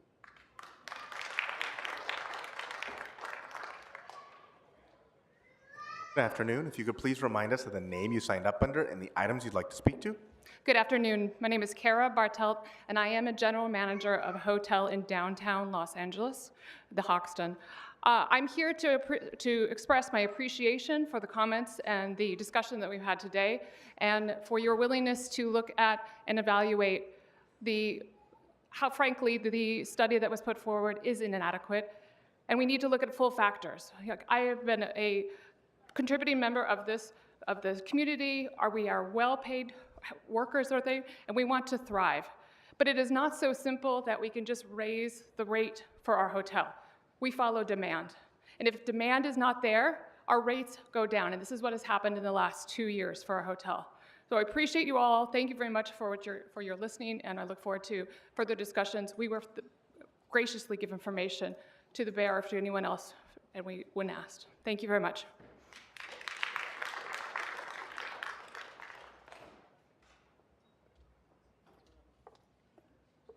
Good afternoon. If you could please remind us of the name you signed up under and the items you'd like to speak to.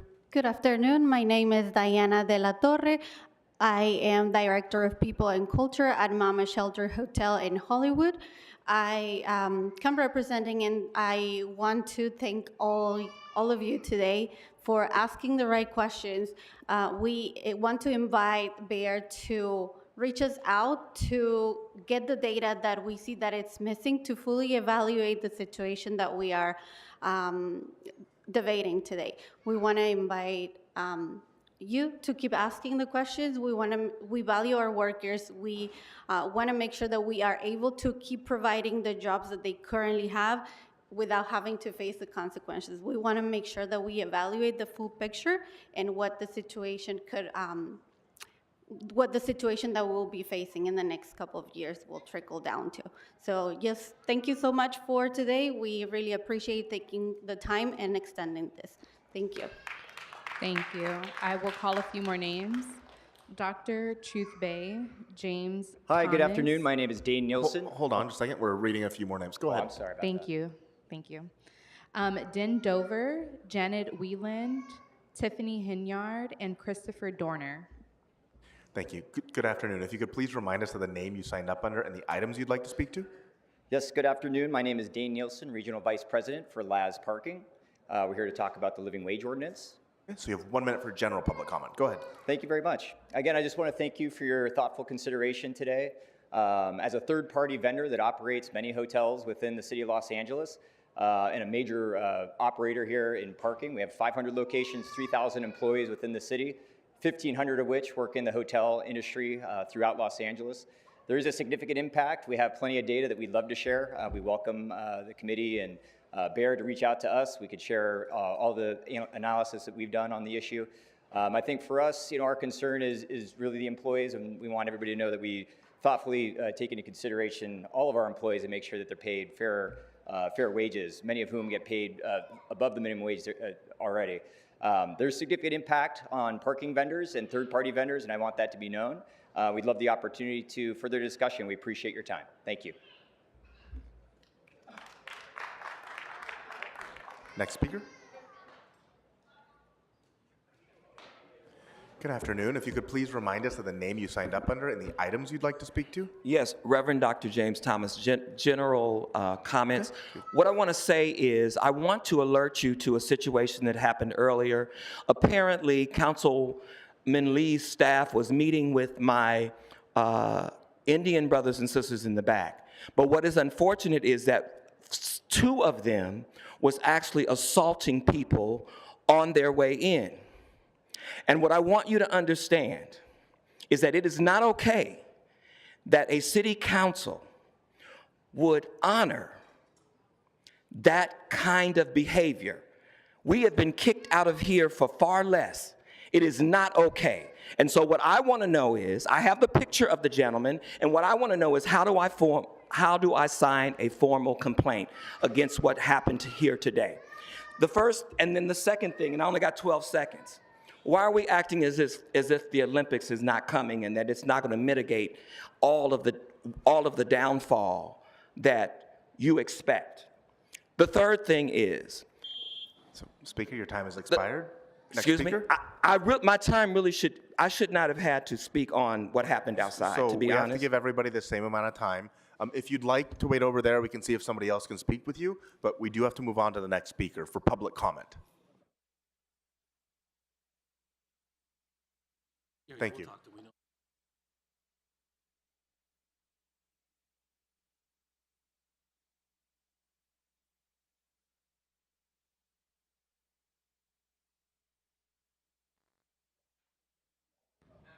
I will call a few more names. Tia Stevenson, Audit LA, Aaron Taxi, Ainsley Huford, Ann Nguyen, Armando Munoz,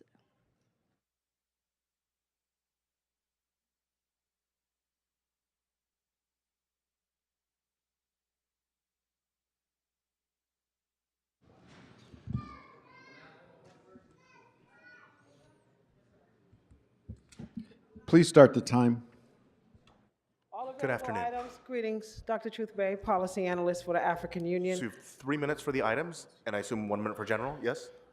Okay, so let's start off with agenda number 9, Harris, Dawson, and Price. So you have LA Freeway Community Beautification Project for a mural.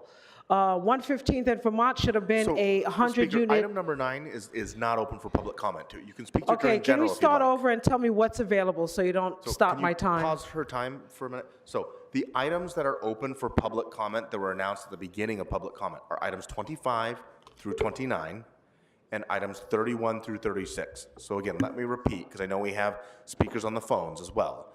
The items open for public comment on the agenda are items 25 through 29 and items 31 through 36. Go ahead and begin. Okay, 25. Ooh, chow. Okay, so these minimum wages that you see that filled up this room, asking for Olympic wages, right? We'll start off at $30. $30. You guys are going to make Speaker, 6.8. This is not open for public comment. That item number 23 was continued to December 11th.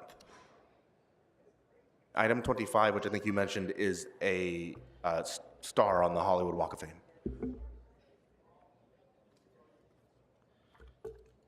You can speak to that during general if you'd like. No, I'm not going to waste my time in general. I do have documents for the record. City of Los Angeles.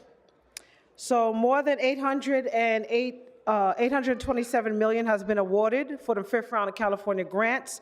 380 million of it went to Los Angeles region, which includes Los Angeles City. There are 117 African-American families in LA City that have been waiting for their housing vouchers since 2019. It's general public comment. Okay, go ahead. You have 1 minute for general public comment. Go ahead.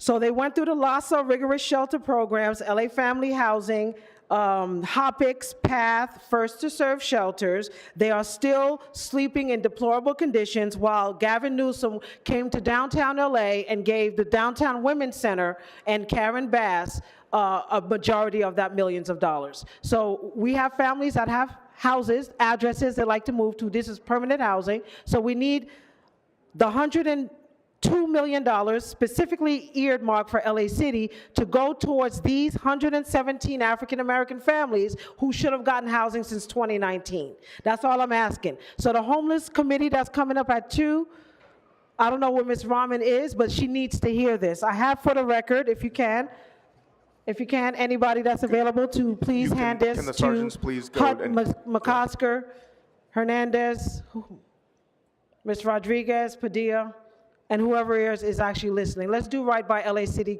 constituents. Next speaker.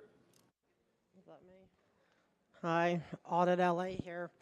I'd like to speak on all topics and public comment, please. Good afternoon. So you have 3 minutes for the items and 1 minute for general. Please begin with the items. Go ahead. Okay, well, I want to ask first, is Ms. Rahman's not here. I just wanted to see if she had any comments for me, because like the last time I was here at a committee meeting, she said that I shouldn't, people shouldn't be saying the same thing over and over again. So Speaker, this is not on the agenda. You're welcome to talk about it during Okay, general. I'll come back to it, but, okay, so let's talk about the Walk of Fame stuff. I don't like it because I think that you guys have too much on your hands already. You have a lot to do and you're not doing it. Like, you're not making sure that the Church of Scientology has their permits on the same boulevard, okay? Because we're talking about the Walk of Fame. Their Winter Wonderland is coming on Hollywood Boulevard. And as much as I love Santa, okay, I want everything has to be permitted. So if you have time to sit there and argue about that stuff and debate names on stars, you have enough, you then be doing this, be making sure that there's permits, okay? And as far as, well, you said the lawsuit parts aren't open, right? Because I would like to talk about how all the money for lawsuits you guys have, No, because those were already voted on, and public hearing was held at committee. okay, but the people are just going to start suing, So I'm going to ask you to please, for the first 3 minutes, stick to the right. agenda Well, it's hard to items. remember what was on there because it was like 2.5 hours of just a lot of bloviating, and I appreciate both sides, but it's hard to remember what all the topics are at this point. But okay, I'll just go to public comment at this So you have point. 1 minute. Go I ahead. want to thank Mr. McCosker because he listens, even all the time. Shout out to him. Shout out to Smoke and Scan because Smoke and Scan's watching you, and Smoke and Scan keeps you kind of like behaving, except for in these committee meetings, okay, where Ms. Rahman can say, hey, basically we're too busy for you to keep saying the same thing over and over again. I don't appreciate it. She owes me an apology. Smoke and Scan should be able to see, everyone should be able to see all these committee meetings because that's where the most shenanigans happen, is in these committee meetings and that could be considered intimidation. I don't know if you agree with me. Like, I don't get intimidated very easily. I have people, trying to put death threats on me just for speaking up about what I speak about. But somebody else, if they're told that they shouldn't be able, don't keep saying the same thing over and over again because we're too busy today, they may just turn around and leave and not be heard. So I don't like intimidation coming from our elected officials. I don't like it, okay? And she owes me an apology. She owes the people an apology, and I'm going to keep coming until she gives it to me, because you don't do that. You don't start public comment with, we're too busy for you. So, Speaker, your time has expired, and just to be clear to anybody, if you receive death threats, you can always call, and probably should call LAPD or 911. Next speaker.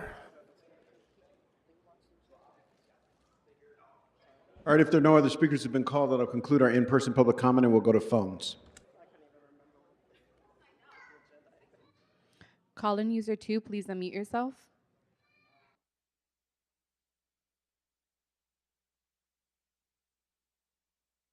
Caller user 2, this is your last opportunity to speak. Please press *6 to unmute.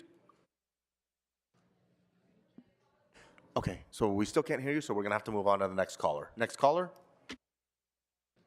Caller ending in 7255, please unmute yourself. Good afternoon, this is Richard Serrano, candidate for CD6. Gonna speak on whatever's available and general public comments. Okay, so again, this is for everyone. The items that are open for public comment are items 25 through 29 and 31 through 36. You have 3 minutes for the items and 1 minute for general. Please begin with the items. Go ahead. Well, 25 through 26, my understanding is all the people getting a star, usually pay for all the monies they have to do to put that in. So that doesn't necessarily take anything other than okay for the city to say okay to. So we're not spending too much money there, just time. But if they're being acknowledged, again, they probably have something to do with the city of LA. Let's go to the things, just go to general public comment. Okay, go ahead. You have 1 minute. You had 23 open. Do you understand most of the council here had amendments for that? That probably should have been tabled and got this person that did your analysis come in person. You guys could have redrafted it, made it clear what you're looking for, what you're not, and asked all the questions. Now they're going off a computer-based database 2015. I don't understand. I mean, that's like plagiarism. Paying them to do something that they didn't really do. The gentleman that was speaking there for the hotel or the travel district, he's comparing San Francisco. Bunker Hill closed down the Hilton, the 55, and 55% of their economy is closed down there. So how is he even comparing that? And then Hold on, can you Tennessee pause with this the time? one Can of you the pause, highest crime rates. Sorry, Mr. Serrano. I need This to- is your hold on. second and last warning, ma'am. You'll be excused from the meeting. Oh, Sergeants, this woman who continues to talk over me has been removed from the meeting subject to Rule 12. We'll ask you to be quiet and leave the meeting immediately.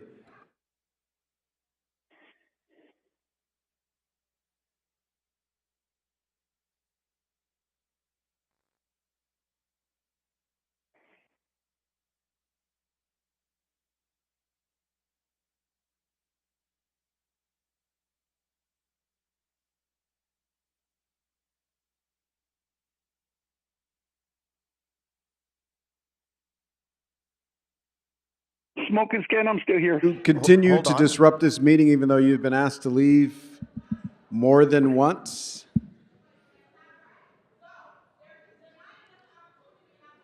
You continue to disrupt the meeting even though you've been asked to leave multiple times.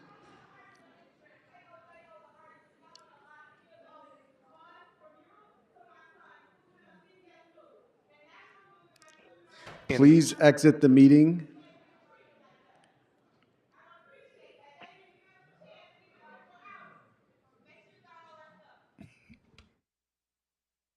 And while we're waiting, just for the record, for anybody who has concerns or complaints, please speak with the sergeants on the sides. The correct mechanism to do so is to not interrupt this meeting or another person's public comment. Mr. This Serrano, person please is just- making a point to continue to talk every second that she remains in the room. For the record. All right, we can proceed. So go ahead, Mr. Serrano. We were a little slow to the draw and pausing the time, so you have, I'm going to say about 15 seconds. Go ahead. Thank you, sir. Again, about this thing, he compared Tennessee to Los Angeles. Tennessee has one of the highest crime rates in the United States.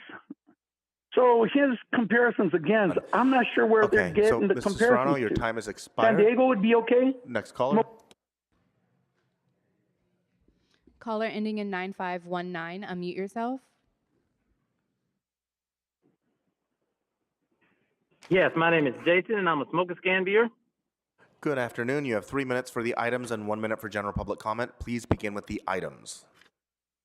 Thank you there, Pumpkinhead. Cool. So the other day, I'm down Figure over this chick. I paid her $5 to let me check the transmission fluid on her. Before you her Hellcat continue, this rebuilt is your only transmission. warning. This is not on the Yes, sir. agenda. If you violate the Uh-huh. rules again, I'm going to move you to general public comment. Go ahead. Wow, some hell of a threat you're making there, Pumpkinhead. Anyway, as I was saying, I was down there doing my little thing with the chick. She was telling me how her father used to take her out to lunch every now and General then. public comment, you have Yes, 1 sir. minute. And before you begin, again, we go through this at every meeting. You know, it needs to connect to something within Every the subject meeting? matter jurisdiction of this meeting, of this body. Go ahead. Right. All right. Well, I don't want to get on probation, so I want to make sure I'm following the rules correctly because I can't be coming down every day. Once a week, giving you myself a piss in a cup because put me on probation. But anyway, shout out to the smoke can community there. And as I was saying, you know, the other day I was down there with a little chick, and she had a little thing going on there, and I was wondering if maybe we can get some fathead posters down there, because you know some of these chicks they don't know the difference between you know up and down, because when I hit her in the eye with a shot of baby batter because she wasn't able to, you know. This is your only one for general bob and public weave, that'd comment. be a You bad need to thing there. connect it to something, or else Yes, I'm going to sir. forfeit your time. Yes, sir. Well, I was connecting to something. I was talking about this chick. How I connected her with the right eye with a shot of baby batter, All right, and you know so she your wasn't time has bobbing and weaving. expired. You've continued to violate the public speaking rules. Next caller.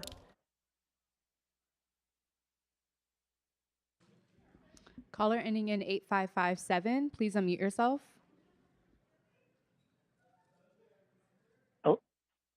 Yes, we can hear you. Can you hear me? Yes. Which items would you like to Thank speak you. to? My name's I'd be general public comment. My name is Tom Becker. I'm in Bealton. I watched your city council meeting about where you voted for sanctuary city status. I observed you conspiring to obstruct federal law enforcement in enforcement of federal immigration law. I'll get you 10 years in federal prison. That's exactly what you did. In addition to it, many of the people that spoke yesterday that I know that you were also speaking to advocated for violence against federal law enforcement. That will get you 15 years. Do not violate federal law. Do not conspire it, and don't violate federal law. They can also go in and audit your books. Do not obstruct federal law enforcement when they go in and start auditing your books to find out how much you're paying illegal aliens for housing, health care, and food. Don't do it. We're on to you. We're angry, and we're going to ride your ass right to the end. Thank you very much. Next caller. Caller ending in 9631, please unmute yourself. Hi, items number 25 to 27, please. Okay, so you have 3 minutes for the items. Go ahead. And general public comment. Thank you. I heard the phrase general public comment too. Yes, that's fine. It'll be after the items. Go ahead. Thank you. I heard the phrase illegal short-term rentals a lot from a council member today, but the entire council is aware of the illegally installed long-term honorifics on the Hollywood Walk of Fame, which this council still chooses not to simply correct. If you want to talk about an adverse experience for tourism, take a walk down to Hollywood and Highland and take a look at the MAGA Trump tent set up day after day to the shock of both visitors and residents alike, positioned next to an honorific to a white supremacist insurrectionist name that was installed illegally in 2007 against LAMC's 62.105A, 67.29A, 28.04B and D, and your Administrative Code Section 22.109 detailing DCA's approval requirements. This city yesterday rightfully took a symbolic stance against Trump's thuggery, reiterating its commitment to the immigrants of our city, yet you are choosing to honor the very individual with your own property who is not only disqualified as it stands from holding federal office under our Constitution under Section 3 of the 14th Amendment, but who has promised to go after Angelenos and their families and friends. You know, even the mayor's director of public works admitted to me personally that the Walk of Fame process is not being followed as established. So why should members of the public take your words and action seriously if you can't even enforce your own policies and laws regarding your own property on the public right of way? Thanks. So I think the caller ended his comment. Next caller. Caller ending in 2616, unmute yourself. Yeah, it's Eric Previn. I'd like to give a public comment on the items as well as a general public comment. Okay, good afternoon. You have 3 minutes for the items and 1 minute for general. Please begin with the items. Go ahead. Okay, well, the closed session stuff was like $8 million and stuff, and it was rammed right through all those settlements, including one for $3 million. I just wish that the public had a chance. Mr. Previn, you're welcome to talk about this during general public comment, but the settlements are not open for public comment. That hearing was held at BFI. All right, why don't you clarify which items are open, because it was extremely confusing. Which one is open for today? This is, we've 24, said this repeatedly, 23? the items that are open for public comment are 25 through 29 and 31 through 36. Okay. Well, certainly we see the Jedi zones in item 36. I'm happy to talk about American Rescue Plan and how that went. It was so helpful at the time. Bloomingfield got a little frothy with getting the folks out of city government, so we had to struggle with the getting people back, the retention, we were paying out very exciting packages to get people out. And I want to say thanks to the TOT team for noting that it is actually a larger number than last year. Didn't hit the expectations that we wanted for transit occupancy tax. But for those who live in the districts, CD2, CD4, downtown, all over, hotels bring transit occupancy tax. So this is I've been as polite as possible. This is your only warning. Please stick to the agenda items. That item number 23 is not open for public comment. You can speak to it during general if you'd like. Development in item 36. I'm talking about item 36 in economic development. Sir. And please tie it to item 36. Go ahead. Point of order. Council President, would you please restrain Grote during my public comment? I know you guys go out of your way to block me from speaking. You wait until the very end, but you've been warned already. You're now on general public comment. Can you please start him for 1 minute? Yeah, I'm going to go to general public comment and continue to tell the story about how transit occupancy tax is great until the council member from the district faces a lawsuit, which is bullshit, from Richard Weintraub at the Sportsman's Lodge, where we're getting rid of several hundred hotel rooms to put up expensive luxury housing. Exactly opposite of what we are hoping to do. And Councilmember Rahman knows it, but what Krikorian did, so you're all clear, is he, in Budget and Finance, said, oh, I guess we're going to be sued, or we have to settle this lawsuit, so I guess cut his transit and occupancy in half. And he walked away with an $800,000 reduction. And then they also said, take the firehouse. He's going to be building, helping at the hotel. They gave him a firehouse for undervalue, and guess what? Hotel gone for rich people from New York who are going to put up a tower. You ought to be ashamed of yourselves. And the transit occupancy tax is the mayor's discretion. The mayor's discretion, Grote, not yours. We're very good at interrupting people, but not when it comes Caller, to your time has expired. So we look forward to the... Next caller. Caller ending in 4610, unmute yourself. Hi, can y'all hear me? Yes, we can hear you. Which items would you like to speak to? He said 23 was continued. So 20 is there so 25 through 36 is still open, right? 25 through 29 and 31 through 36. Item number 30 was also continued. Okay, so all available items and general public comment, please. So you have 3 minutes for the items and 1 minute for general. Please begin with the items. Go ahead. All right, so these it's kind of silly that we're putting on more new stars in the Walk of Fame. I thought it used to mean something like really big, like when someone was put there. But now you're throwing people like, I don't know, Mindy Kaling, who I guess she was all right on The Office. Like, I don't know, like we're really like scratching the bottom of the barrel here, unless these are, personal favors, whatever. I understand that they pay to put the star there, but it's essentially like a lifetime advertisement / honoring of their what service. Like they didn't do anything for free, It's not like they gave anything to LA. They just worked for themselves and built their own careers. But most of these people haven't really done anything for the city. They haven't really given anything back, and we're just putting more of their names on the street.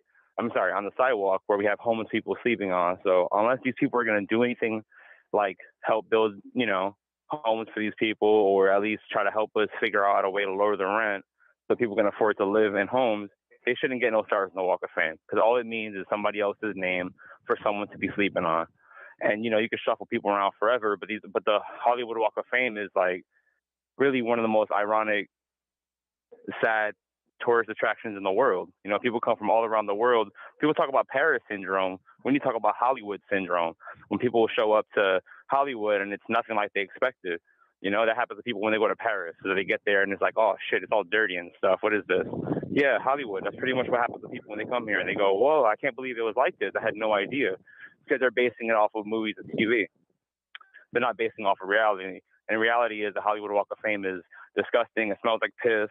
And we don't need to be putting any more names on it, no matter how much they pay, unless they give something to the city without asking anything in return. And then we can discuss publicly whether or not they should be honored on our fucking sidewalk forever.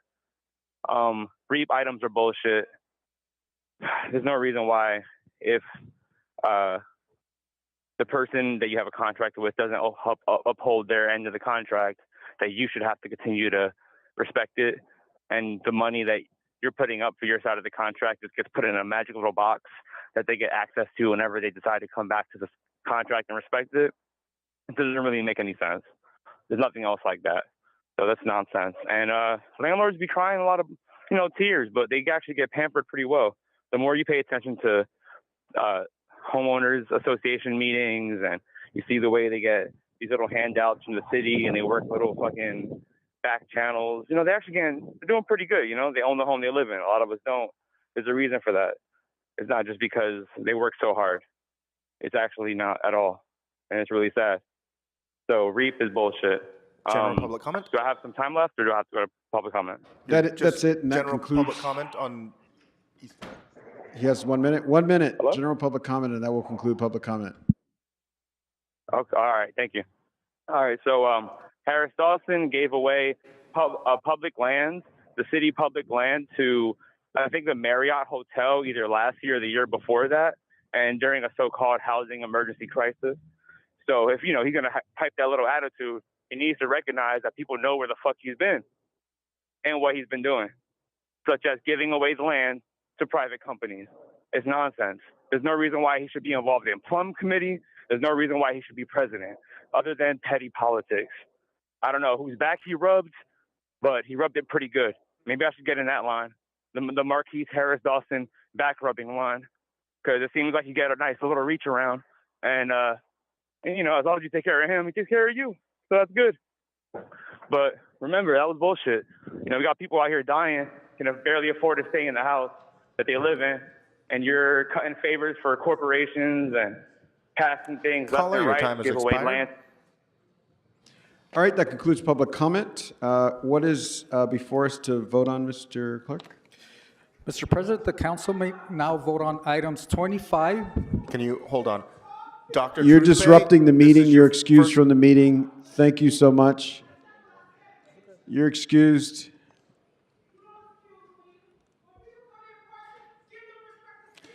So You note continue that- to disrupt the meeting.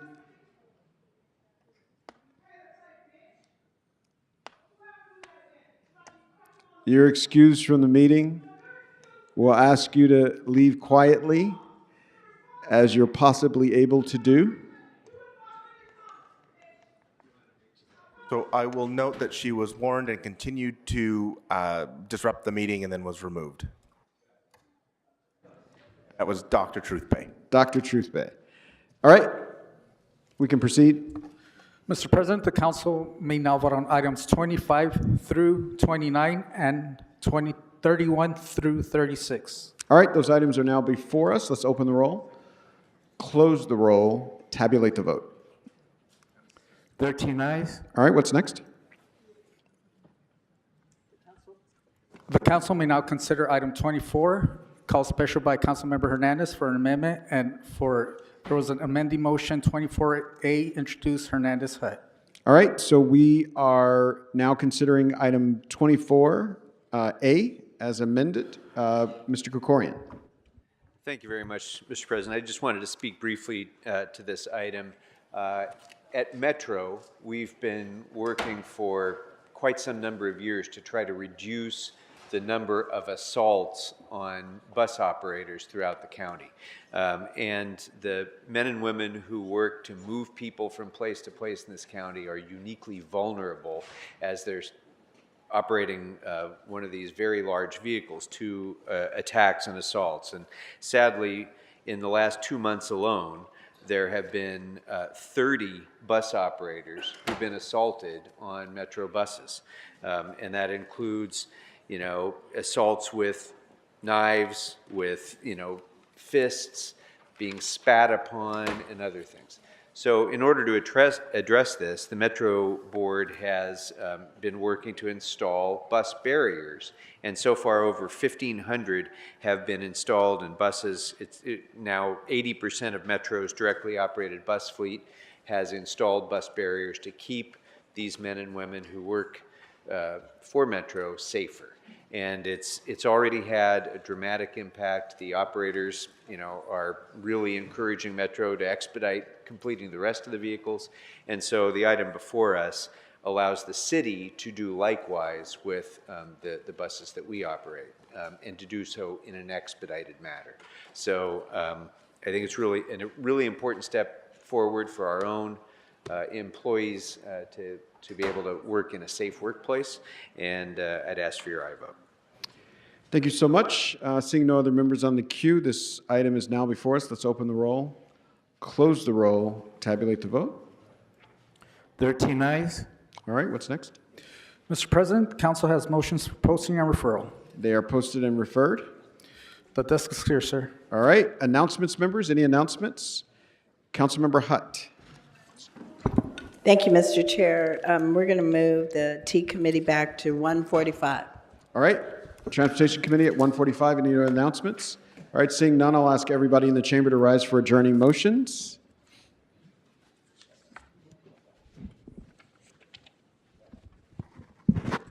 Any adjourning motions to my right? Okay. Any adjourning motions to my left? All right. Mr. Soto Martinez will have an adjourning motion as the loved ones of the subject join him. Yeah, they're just walking in. If we just give them a few In the seconds. horseshoe.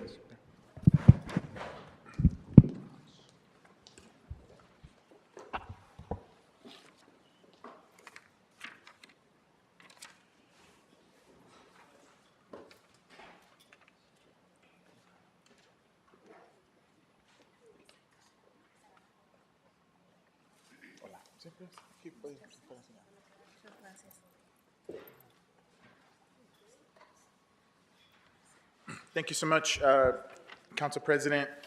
It is with a heavy heart that I rise today on Trans Day of Remembrance. I asked to adjourn today's council meeting in honor of Emily Garcia, who passed away last month at the age of 25. Emily came into this country as an unaccompanied minor, and as a young trans Latina woman living in Los Angeles, Emily faced unimaginable obstacles with fierce resilience, bravery, and determination. She pursued and achieved her goal of applying for citizenship, a step towards creating stability for herself and supporting her family. Emily was a cherished member of our community, including being a leader with the Trans Latina Coalition, and its mission extended far beyond herself, leaving a lasting legacy of advocacy and hope. Emily is survived by her mother, Santa Tacun, and her sisters, Lorena and Maria, who are here with us today. Emily's care for her family and her community was a reflection of her unwavering commitment to building a better future for others. She embodied the spirit of solidarity and love that is at the heart of our city. Her advocacy for trans, gender nonconforming, and intersex community in our city reminds us of the power of standing together and fighting for justice. Today and every day, let us be clear, trans lives are celebrated, protected, and valued. Emily would have celebrated her 26th birthday this past Sunday, November 17th, but today we honor her memory, celebrate her life, and reflect on the profound impact she had on all of us. Thank you so much, and may Emily Garcia rest in power. Thank you. Thank you so much, Mr. Soto Martinez. And to the family, thank you for being with us today. Seeing no other adjourning motions, we're adjourned. Thank you so much, everybody.